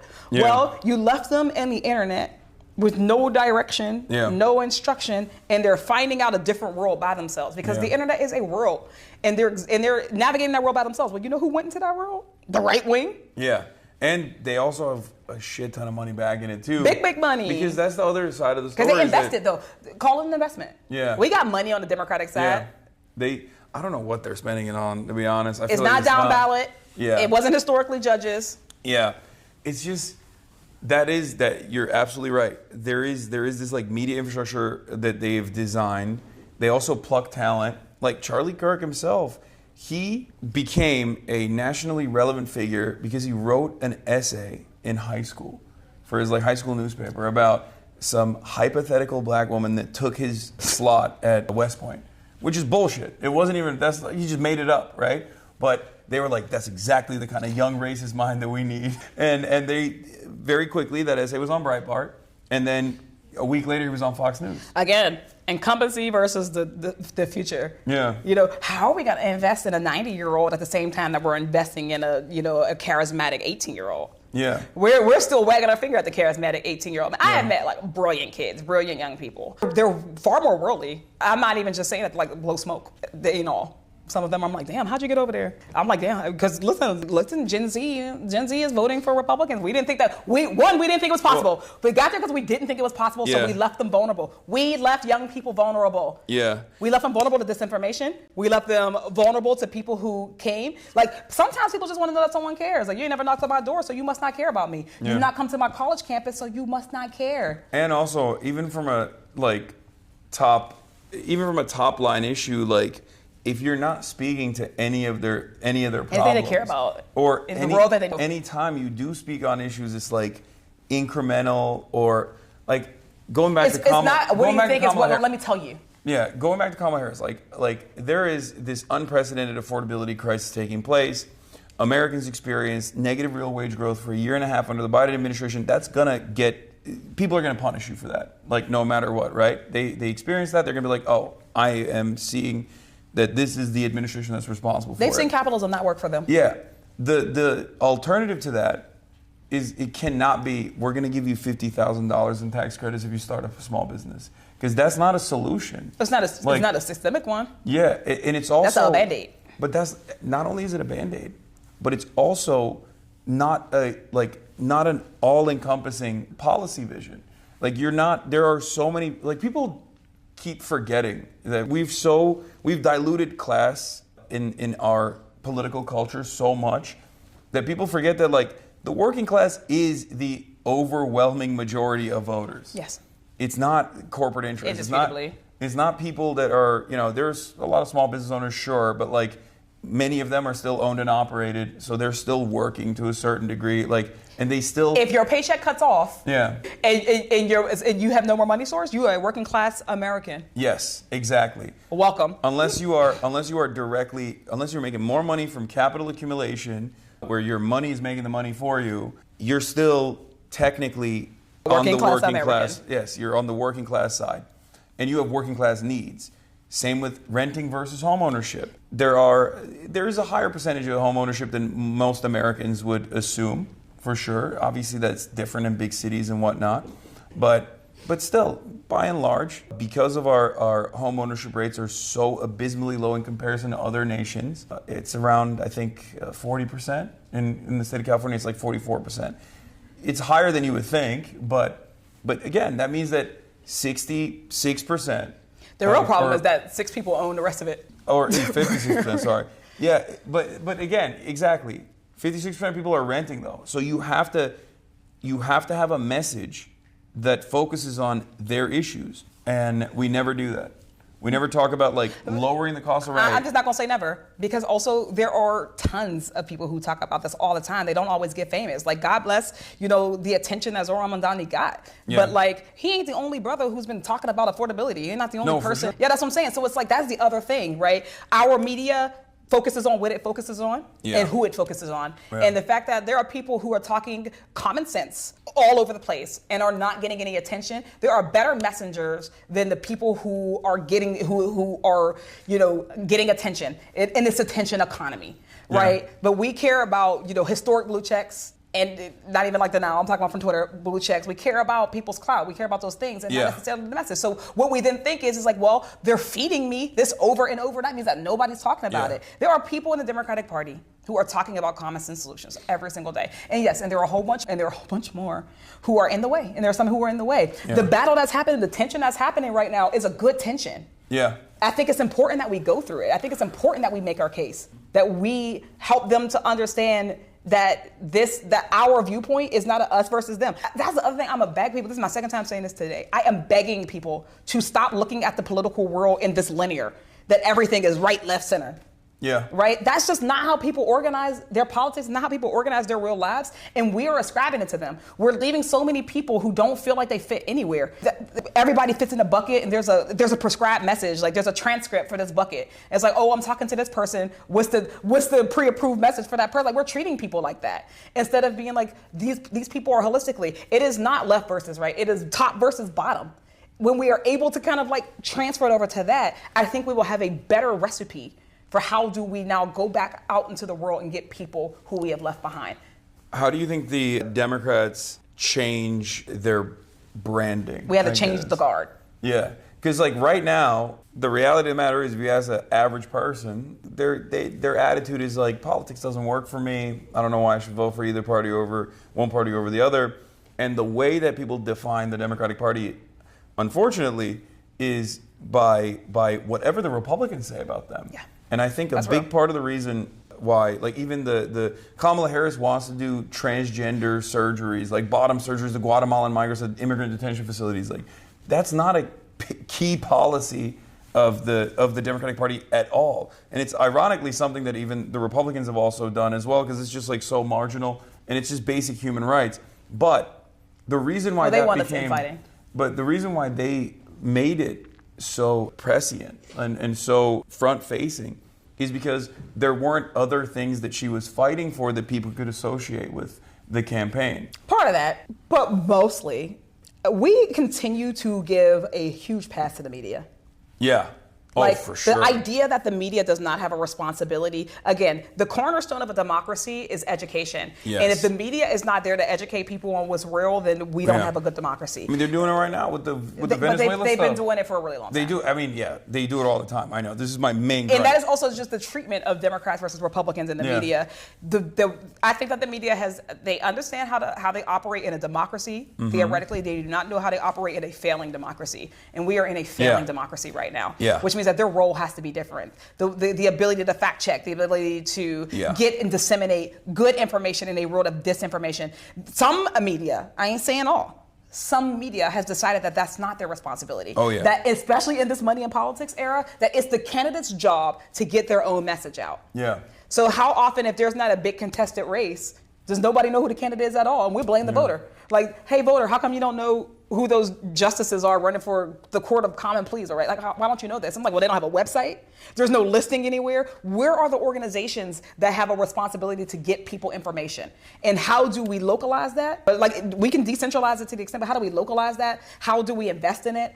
There are people who are vulnerable to disinformation because we don't have institutions that are trustworthy. Yeah. And the media plays into that. Like a Republican says something and the media will run that ad nauseum all day, every day. And then the left, the broader left will then be like, Democrats, why aren't you proving that you aren't doing this, that, and the fourth, right? So there's going to be less grace. We talked about it, right? There's going to be less grace for Democrats. Again, if they buckled next week, no one's going to think that it's because they actually cared about people and that they couldn't take seeing people suffer anymore. They're going to blame Democrats for buckling, not Republicans for literally being cruel, not Republicans for hating them. But again, that also, you're right. That's a structural hurdle that will always exist. But it doesn't have to always exist.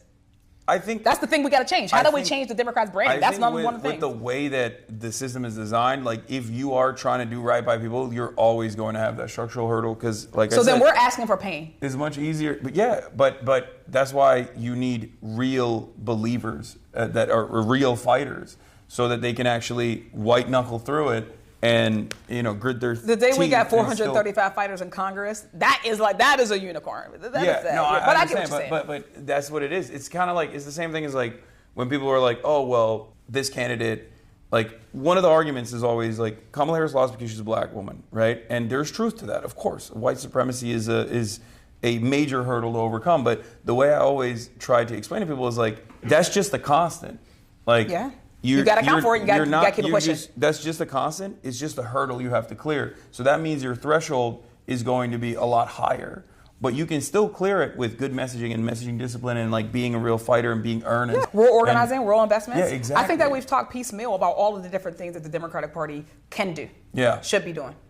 And again, going back to deciding who it is, what is the thing that is keeping the Democratic Party from investing in young voters, in marginalized voters, and frequent voters? Why do we focus so heavily on swing voters in the heartland? Like why do we invest in those tropes that don't serve us anymore? Right? Yeah. What is the thing? I think it's consultancy culture. I think it's again that fear of what happens when the system no longer revolves around us as incumbents, but is instead actually fair. What happens when the game is unrigged? I also do think it's partially because of is corporate interest, right? Because like the way that you target the disenfranchised, like the historically disenfranchised low propensity voters, is either by having a Trump-style candidacy, which favors right-wing reactionary sentiment. That's the reality. Like culture wars. That one will never work for anybody who has who have morals. Well, but the thing is, like, Democrats need to understand, like, they can't win the culture war because the culture war was designed as a wedge issue, designed by the right, so that they can distract people with these different policy positions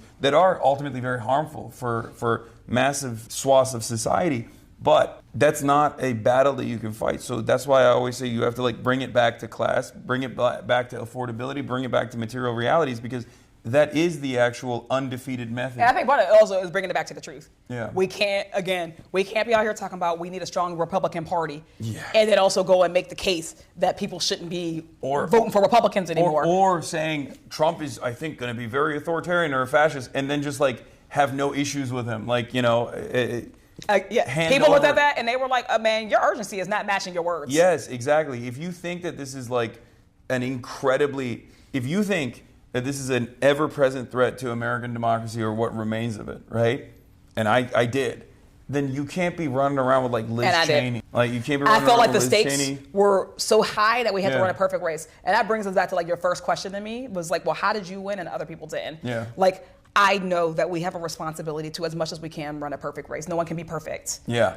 No elected official will be perfect because you're not perfect. Yeah. It is in human nature that we can't be. But I know that we have to try. Like, we have to try to do things right. Like, I've never missed a vote. Yeah, right? And you also have to be more perfect than the other side. You have to be more perfect absolutely. than your Republican I'm a progressive. colleagues. I gotta be. And you have to be more perfect than your centrist colleagues. You're institutionalist. Yeah. I can't move the way institutionalists move in this place, right? But there's also but then it goes back to the media where, like, they do have so much grace for whichever the right wing flank is, whether it's a race between a left flank candidate and a centrist, or whether it be a right wing. It's like subliminal messaging. Yeah.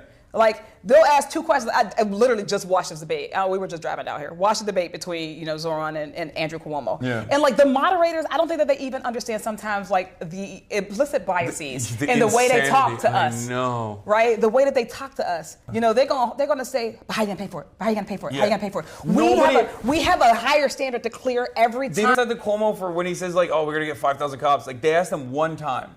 That only where are you getting them, or where are you time. paying for it? Not one time. So it was like when I was running. When I come on day one, we got to come with clear understanding of policy. Yeah. Right? Because you speak well. Like, you're an orator, right? You're passionate. You're an organizer. So now you got to prove that you could be a policy wonk. We have to prove that we can be a uniter, not a divider. We got to prove our loyalty. But then you get other people who, I ain't going to say no names, but they ran statewide multiple times and never had to ever talk about any policy at all. Yeah. Or their position is... How do we decide who gets to talk about policy? Or their position in the party infrastructure is literally to be the rotating villain. And so now people are wondering why they didn't know who that person was. It's like, wait, did we just not know it? I'm like, I don't know. Well, go back to the campaign. What do you actually remember about people? Okay, well... I ain't talking about nobody specific. I'm talking general. Oh, okay. I was going to say, if you're talking about one specific person. One person. No, I'm talking about multiple people. It happens if you were talking about one specific person, there are some people. If you're a specific person, you can guess. Some specific people, maybe in this room as well, were like, oh, let's overlook some of their negative qualities because maybe they're going to be a part of this left flank, and then that didn't happen. Anyway, whatever. Hey, we all have our kinks. Right? The left have kinks just like the center does. Yeah. There is, but as far as like this imbalance, it is always there. It's ever present. It's one of the most annoying things. It's just like, if you are the person that says better things are possible, you automatically are met with cynicism. Mm-hmm. Like, you're met with cynicism by the public in general as well, and you're met with the very same cynicism from the instruments of media, where they're just like, what do you mean better things are possible? There's something wrong here. You're supposed to tell me everything sucks, or you can only be like, directionally you can have like these radical agenda items as long as it's on the right wing direction, and as long as the targets are vulnerable populations, marginalized communities, like, undocumented immigrants, like defenseless people that are left defenseless or left to be defended by regular folk, and it's slanted in that direction, and it just seeps into people. Yeah. I remember when my grandma was having a little house party for me. Early candidate, so she just brought her friends. It was super cute, and all her little friends, they politically connected, as old black ladies go. Love them. And we were talking about Bernie because I was like, I don't know, we're talking about Medicare. They're like, oh, I don't believe, he's selling this, that, and the fourth. It wasn't all of us, but a couple of them. Yeah, he's selling this, that, and the fourth. This is my family, right? Yeah. Like, I'm like, wait, do y'all know how left-wing I am? And then, so it came back to, Medicare for all, because remember, in the election, every time he went to a debate, it was always like, how are you going to pay for Medicare for all? How are you going to pay for Medicare for all?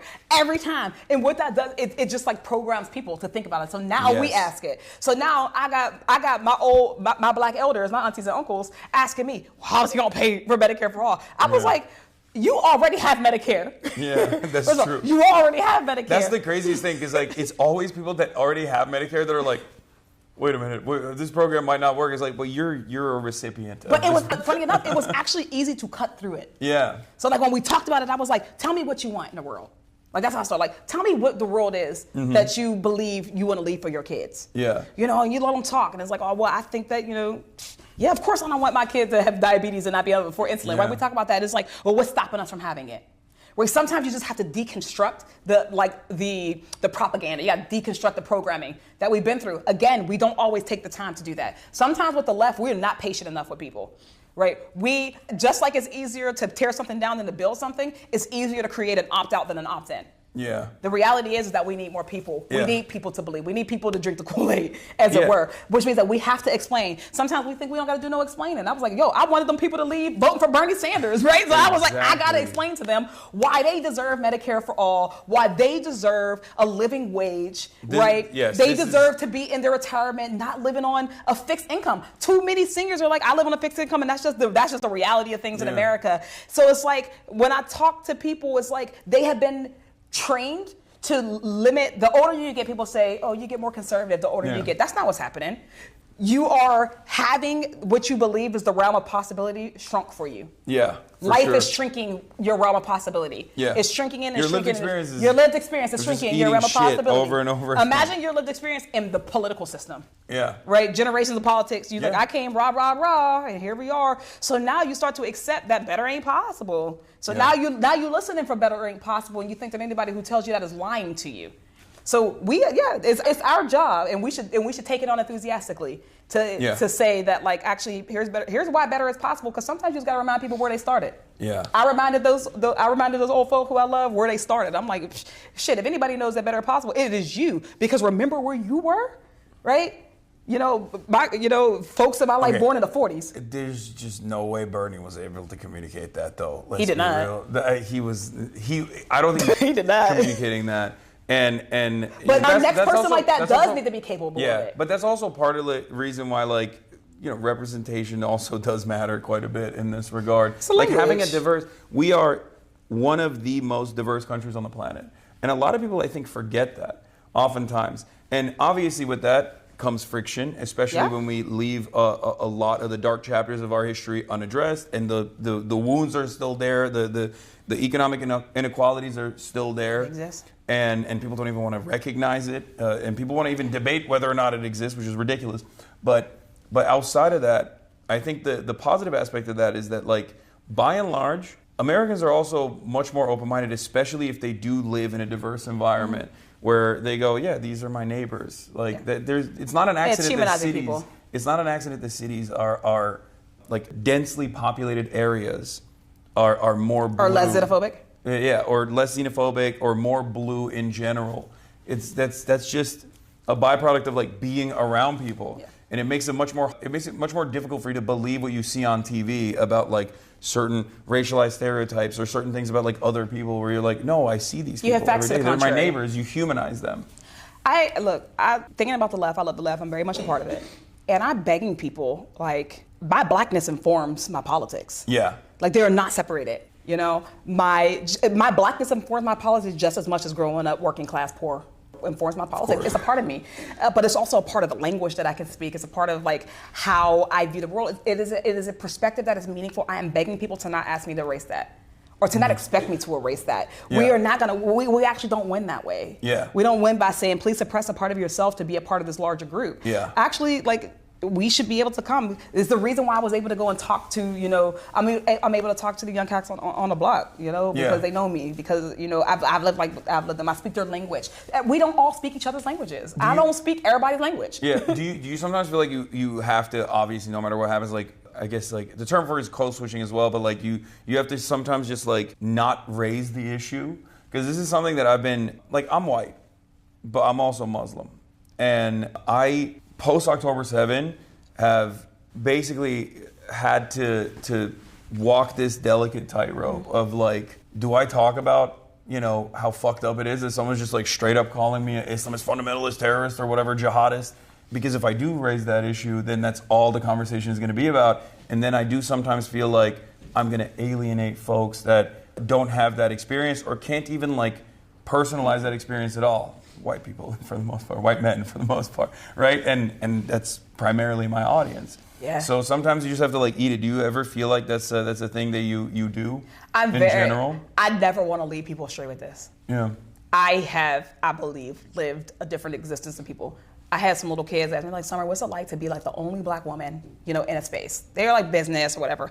And I was like, your teacher's gonna be really mad, but I'm gonna tell you, my rule that I made with myself is that I'm gonna never leave a room and be the only person uncomfortable. I just won't.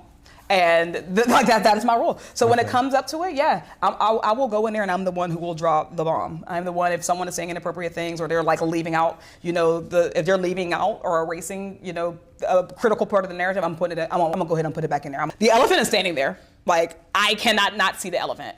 And I'm not gonna keep staring at this elephant and everybody else is acting like it's not there. I gotta bring it up. And I also recognize that, right, I answer to my constituents. So I do have a responsibility to make sure that I'm explaining it in a way that they can grasp and that they can understand, but I do it. I talked about race on the doors. Like, I exist in the Western Pennsylvania. Yeah. You know, Western Pennsylvania is not like, it ain't the People's Republic of Pittsburgh. People think it is because I represent it, but it ain't. Yeah. It is a majority white district. Yeah. It's also a majority suburban district. Yeah. Like the city of Pittsburgh, I have all the city of Pittsburgh. It is less than half of my district. I go into actual like exurban rural communities. So I represent like communities that were literally designed around white flight. Absolutely. Like, and beyond, and like, even beyond. Like I represent them once and then beyond. Yeah. Like I represent, you know, areas that had not gone blue for quite a while. They're Trump areas. Like I got to go through Trump flags to get to people in my districts. You know, so I have an experience talking to people. So when I talk about race, I'm not talking about race coming from a majority minoritized district. I'm not. So it's a choice, and I do choose to do it, and I don't always, because you know what I say is I think your gauge should be you, not them. Yeah. How do you feel on today? Like, do you feel like you have the energy to humanize yourself on today? Yeah, that's exactly that's what I try to explain to people. It's like it's sometimes good to take on the emotional labor. Yeah. But you know you're not gonna feel up to it every single. And I try not to do it in a way that alienates people too. Like I could talk about race and also just not be excluding you. Like I think everybody has a perspective. So I could talk about race and I can also talk about the lived experiences of poor white folk. Yeah. And I talk about it passionately because I also want poor white folk to have and to inherit a better world. Yeah. I want them to inherit a government that cares about them, that feeds them, that ensures they're fed at least, that ensures they're housed, that ensures they're healthy. I want that for them passionately. So, and I want it for me, right? And I want it for me. And my only understanding, I talk about race because I'm like, the reason we don't have it is because enough people don't want it for me. Yeah. So I'm not your enemy. I'm not your problem. One of the most relevant versions of what we're talking about, which was obviously like something that Lee Atwater famously spoke on, is the destruction of the welfare state as a mechanism to engage in anti-black politics. The notion that you move on from saying the N-word and then the aftermath of the civil rights struggle to basically talking about desegregation or busing, all the way to the welfare queens narratives, right? Mm-hmm. That was so successful in terms of getting working poor people in white communities to get on board to abhor something. Yeah, with the destruction of a welfare structure that it was actually beneficial for them as well. And then of course the same with affirmative action. Signed by Bill Clinton, a Democrat as well. But yeah, exactly, affirmative action too. And now we're seeing that happening with the shutdown and the SNAP benefits that were taken away from 42 million Americans. And have you seen the crazy stuff that's going on the internet, like with the AI videos? Oh my God, it's aggressively avoid AI videos. Okay, so from Trump at least. So there are Fox News went and covered as though this was a real video, a collection of AI videos that we found with black women Yes. speaking to the camera, saying, I have 7 children from 7 baby daddies. Yes. And the taxpayer needs to foot the bill. The notion of like, irresponsible and entitled about Yes. and angry. Mm-hmm. And they like, I could not believe it that they were just like using AI videos. I absolutely can. Well, I mean, I can believe it too, but like, I just, it's still fucked Do up. I when you believe that see they it. will use racial animus to that's their end? true. But also, when you said that 42 million people are cut from SNAP benefits, yeah, and also farmers. Yeah. Because Yeah. again, when we talk about the other, Even- what SNAP actually does is it is a subsidy to groceries, to small business, to farmers. It is helping two people. It is helping two groups at Exactly. once. Right, working class people, but the reason why your government is giving it out is because it's also helping industry. Yeah, It's helping the and economy. also grocery It's the stores. economy. Grocery stores. Yes. Yeah, every dollar spent on SNAP. So Trump is gets- willing to bite all of our noses off Yeah. to spite his face. And I cannot believe it because like the conversation obviously that's taking place right now is over, offering additional or continuing subsidies for ACA, so tens of millions of Americans can continue being on health care. To go to the doctor. Yeah, to be able to go to the doctor. And the Republican To not get a $1,000 MRI. Yeah, the Republican retort to that was, oh yeah, you guys want health care for people to continue even though it's already super costly and that needs to be fixed. Guess what? Now we're going to starve 42 million people and it's going to So what you want? You want health care or you want to eat? Yeah, they're like, oh, and now we're going to cook the farmers, like you said, because it's a subsidy for them. And we're going to cook the grocery store chains as well, because it's a subsidy for them as well. And you know why they get away with it? Because there is a shared responsibility model that we have in this country, right? When a shutdown happens, everybody's blamed. And Yeah. not like proportional blame. Republicans will always win in that environment. They will take. But they're losing. They're losing right now. When we're out of the authoritarian regime, that's the loss. That's the only loss that matters for me.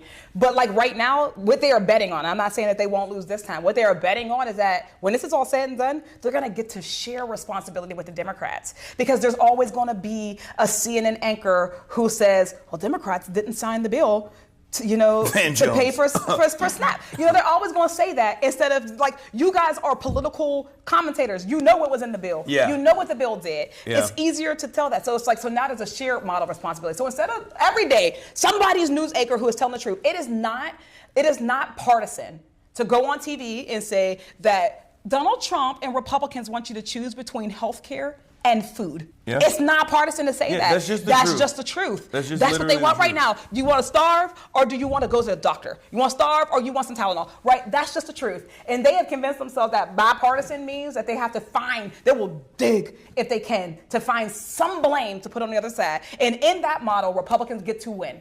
I ain't saying that the win is necessarily like you win a majority. They get to survive another day. Yeah. Because they don't ever have to take responsibility. Yeah. We need to pin them on responsibility. When we get out of here, it needs to be clear that they were willing to starve millions of people. I will push back here though a little Go bit. ahead. Okay, I do think I ain't that saying the Democrats don't do I do think that it is. We go back to the same like pre-existing hurdles. That always is going to exist. We can't change. No, yes, we can. No, I'm saying like, but in the current confines of like how this works, the media is always The going to limit do does that. not exist. You never saw Mean Girls? No, but no, I didn't. but what I'm trying to say is, it is upon the existing National Democratic Party to have competent voices. Yes. To go out and speak on it, and even do what you just. This is did a yes here. man.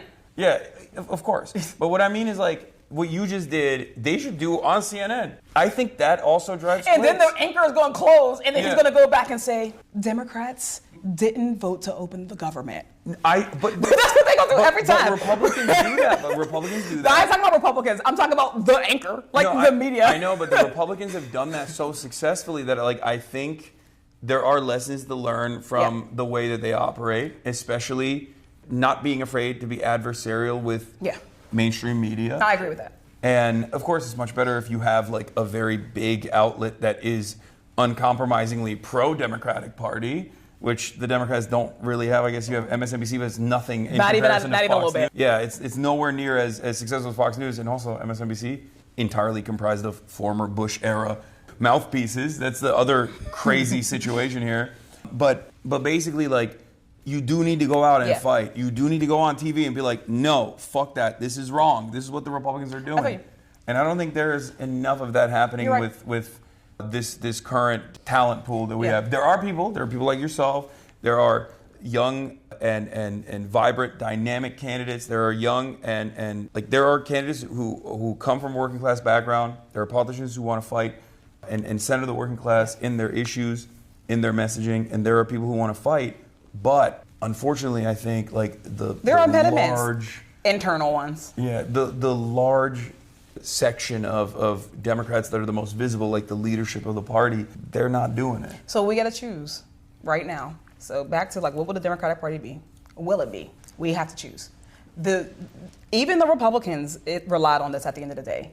They became who they are because they were steered that way. Yeah. The Democratic Party will only survive and we will only be victorious if we exist in coalitions and new coalitions. The elected officials themselves is a small piece. And it has to actually, I'm not gonna say it has to, like the importance of it or at least the emphasis on it has to be counterbalanced. We are actually strongest when our electeds or reflective of our actual leaders, our movement leaders, our labor leaders, our media, our people. We have to, our job should be getting those folks and moving in a direction. But we will be successful when people are like, I actually feel a stake in this. The reason why the Democratic Party is dying, it's not a healthy party. The Democratic Party is not healthy. Yeah, no. And it is not healthy because we're not being honest. We are not being honest. People do not feel that this is the place to build. Yeah. They don't feel like this is the place that they want to make a home. And if we can't build a home here, the Republican Party ain't getting weaker. And I don't even care about the Republican Party. The right is not getting weaker. The fascist right, the white national they're so successful that they start infighting. Like ironically enough, they're infighting and still have not destroyed each other yet. Yeah, exactly. Because there's always the unifying principle of deregulation. Like a deregulatory agenda and a tax cuts for the wealthy agenda is always going to be their North Star. And I don't think the Democrats have that same North Star in the opposite direction. And they're trying to not even create a North Star. Yes, and that's what's so frustrating. And that's what we go back to, which is like, if you are not defined by your values, if you are not definable by like easily identifiable, tangible policy line items that people can always go back to. Because this is the one thing that like Bernie did very well. You always know that's why he blew up. He is for healthcare for all. He's for free college. No matter what you throw his way, he's always going to stand on that. Yeah. Right? Sometimes maybe he engages in what my friends like to call vulgar Bernieism and go back and forth on, immigration, things like that. But like those are the definable traits of Bernie Sanders. Those are the definable policies of Bernie Sanders. And if the Democrats also had a similar system, I think that it would be much easier for them to get this message across. Yes, it would be. When we get that, the day that we get that will be the day that the two-party duopoly no longer exists. Yeah, no, for sure. And that's just what it is. Yeah. It'll be that day. I'm fine with letting the establishment Democrats be the right flank, like the marginal right flank in the one-party system that we have, Chinese government style. That's why I say our victory comes from coalition. Yeah. We need a coalition style. We need a coalition style situation here because again, we're not the same. I am not the same as the most right-wing, Democrats, in the sense that sometimes I'm not sure if our interests are going. I don't think we're going in the same direction. No, it's not. No, that's you're absolutely right. And that is the major problem with the Democratic Party is that they want to present themselves aesthetically as though they're on our side. When they're campaigning, they want to act like they're on our side. They want to act like they're also invested in moving the country in a certain direction. But when it comes down to it, when it comes down to policy or when it comes down to like actual legislative agendas, they are not. They are, I would go so far as to say, antagonistic sometimes. Yeah, there are some folks. Like, there are definitely... And the problem is that they get lifted up. Yeah, but therein lies the problem because it is a liberal capitalist party. We have convinced too many people that the tent is big enough for Joe Manchin, but it is not big enough for Zohran Mamdani. Yes. The tent never expands on the left, and we have to always claw the party back and ironically enough, like create momentum at a time when the party's national recognition is at an all-time low. When people are just like, this sucks. You guys aren't doing anything. Can I answer the question you didn't ask yet, just before we leave? What? Then why do we do it? Like, then why stay? Why stick around? Yeah. Why keep fighting for it? Sure. And I think that the reason is like... I wasn't going to... I know you weren't. That's what I said. Yeah. Like, I asked the question that you were going to ask. Because I know why you do. You have to. There's no other option. It's true, but I want people to know that. Okay, because go I ahead. think that sometimes our people don't realize that. It's like, well, why do it? Why not just be independent? Like, I want the system to exist.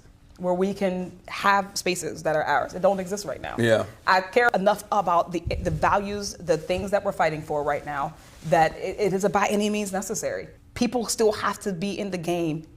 We still got to be in the game. And at the end of the day, what comes out of this, whether the party lives or doesn't, how it exists into the future is up to it, is up to us. Yeah. Whether it does or whether it does not, I still want people to be housed. Yeah, also... I still want us to stop dropping bombs on people. And right? also, you're still going to be here. You know what I mean? Like, whether the Democrats exist or not, like, you still have the same issues. No, Someone has to address them. But all of us do. So that's why I want us to, like, you can't opt out of the system, my friends. Yeah. And I know there's a lot of people who think that they're just, like, strategically and very wisely opting out. I'm like, baby, you are accounted for. Yeah. You are accounted for in this system, man. I got colleagues who talk about it. They count on you to think that you've opted out. They count on you to think that, Exactly. you are actually besting the system and that the system besting you. You're accounted for. Yeah, always remember, if you can't maintain revolutionary optimism, you can also remind yourself of spite-based politics as well, because some of the worst forces of capital, some of the worst scumbags are relying on you not paying attention to what's going on and are excited at the prospect of being able to successfully disenfranchise you, so that you just go, there's no hope, there's nothing I can do. And just think about those guys. Do you have hope? Of course. I mean, I always have hope, because I don't know. I mean, I've been doing this for a long time, and I've seen. You're 34. But no, but I've been a political commentator No, as like a openly socialist political commentator. We're in a gerontocracy now. We've been doing this shit for a long time. Yeah, I know I'm like relatively young in comparison to all these other people, but like it's just I've seen so much failure, and I'm used to it, and my expectation is not that we're just gonna immediately change things, and I think that comes with time. You learn that like no, you are actually marginally moving society in a better direction by just consistently pushing on these certain things, and I think some of the most like hopeful moments that I've had, or some of the most like galvanizing moments that I've had, is like I have been an anti-Zionist for like an openly anti-Zionist in my professional media career for 12 years. And for 12 years, it was mostly looked at as like, what are you even talking about? Or looked at with disdain. There were so many things I was worried about actually saying, even though they were correct, because I knew that the response from that would be, oh, you're going to get censored. You can't say that. That's unacceptable. And now, while the death toll is immeasurable, it's incalculable amounts of pain, but in spite of all of that, I've seen in my lifetime something I never thought would happen. And I think a lot of Palestinians I talk to have a similar attitude on this as well, where it's like they never thought that in such a comparatively short period of time, so many people became cognizant of this reality that like Israel was this unstoppable evil death force, basically. Like that was unheard of. So when I see that dramatic attitude shift in the broader consciousness of the West, from people who are basically conditioned not to care about this stuff at all under every different circumstance, when I see that attitude shift, I can't help but hold out hope that we can actually make people aware of these issues, and we can actually mobilize people in this direction, and we can actually make some change. I share the exact same anecdote. Yeah. From when I started, it was like our number one thing that we were like, will we be able to talk about this with the fullness that it deserves and actually not be just like immediately like ushered off the stage and silenced? And yeah, the answer became yes, way quicker than I thought. Yeah. Way quicker than I thought. Yeah, I think like I'm critical of NGOs sometimes in the role they play in advancing American interests, American imperial interests. But like I still recognize that 2021 was, I think, a pivotal moment for pro-Palestinian advocacy, when Amnesty International, when the Human Rights Watch, and all these other organizations said, including B'Tselem, which is the Israeli human rights organization, said that Israel's an apartheid state. Israel was an apartheid state from the beginning, but they recognized it. And I think that expanded the permission boundary. Yeah. They expanded like what you could say, because you could always fall back to, well, these guys are, these are important, verified institutions that people care about. They have influence, and they're saying it, so you can't come at me for saying this as well. And slowly but surely now... It gives protection so that when someone goes out alone, they know that they're no longer going alone. Yes. And And then obviously in the last 2 years, the media environment is rapidly shifted as well.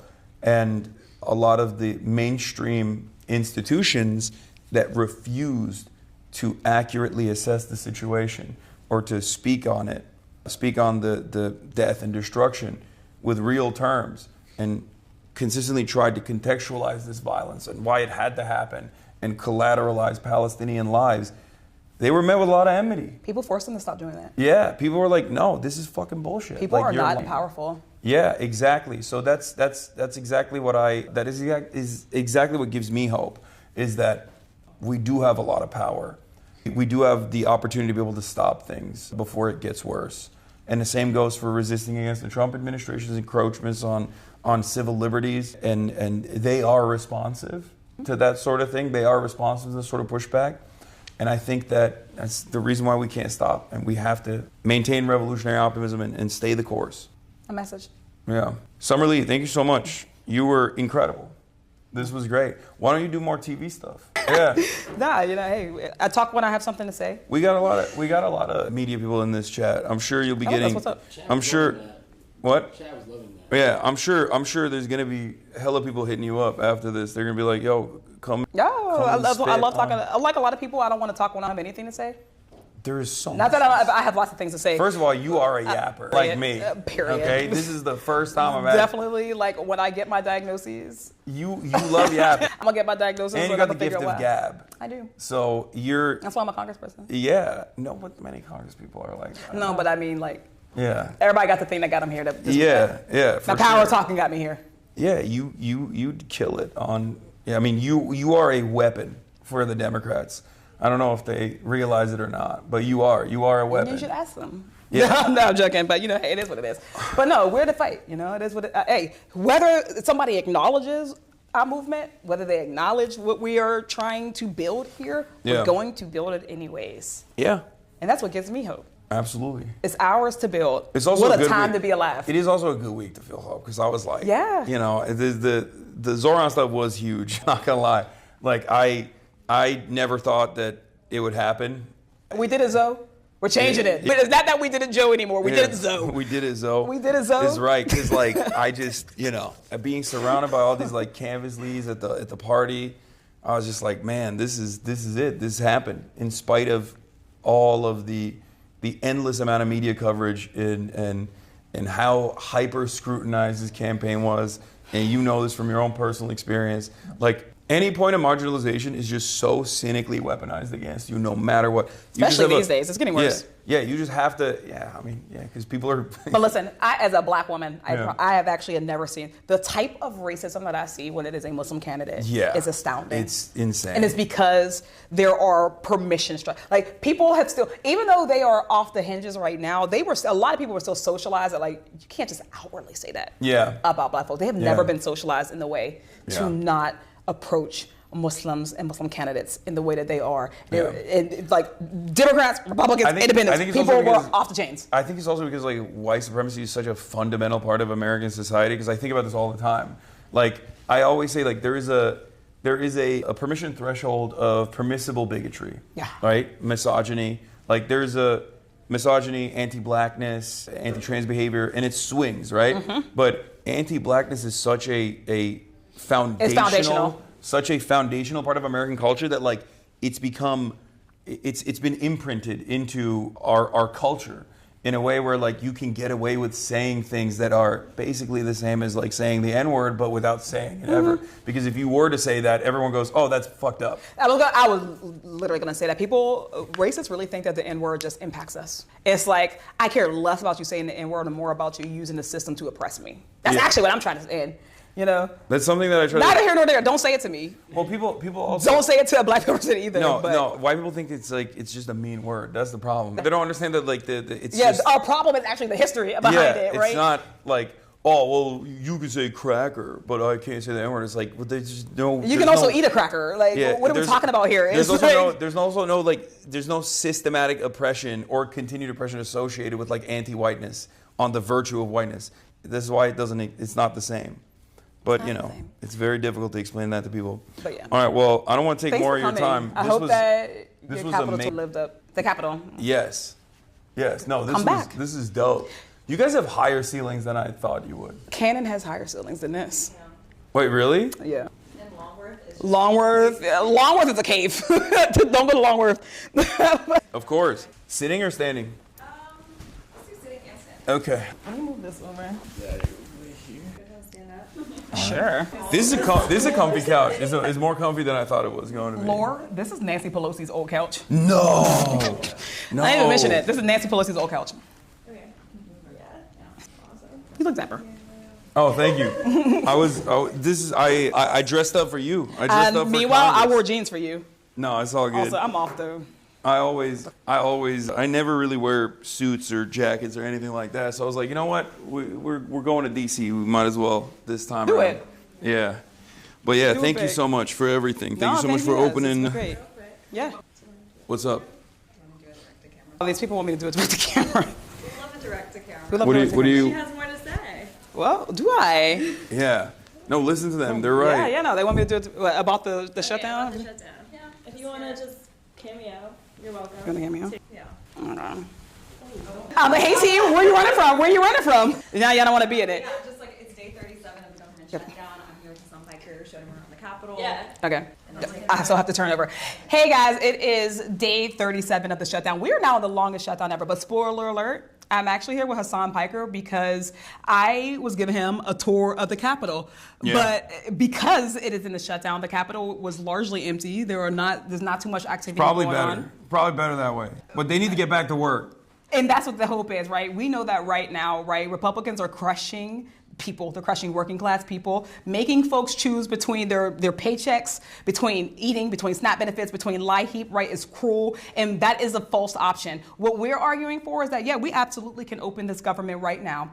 And we do not have to sacrifice people's health care or their food. So we want people to recognize that as we talk about this, we can have it all. And we have to reject any narrative that tells us that working people have to choose, that working people have to choose between one struggle or another. Our government is here to serve those needs. And this shutdown is fundamentally about that. So we just want you to stay tuned. We wanted to just come in with this update that we have broken a record, and it's not a good one. Yeah. That this Get back is here, now the Mike longest. Johnson. People have to keep going to work even when they're not getting paid. How come you're not here? And that's the message. Okay. Where's the restroom? Right here? Yep. I'm gonna take my mic off real quick. You should do that. Yeah. I've done this at the DNC before, accidentally.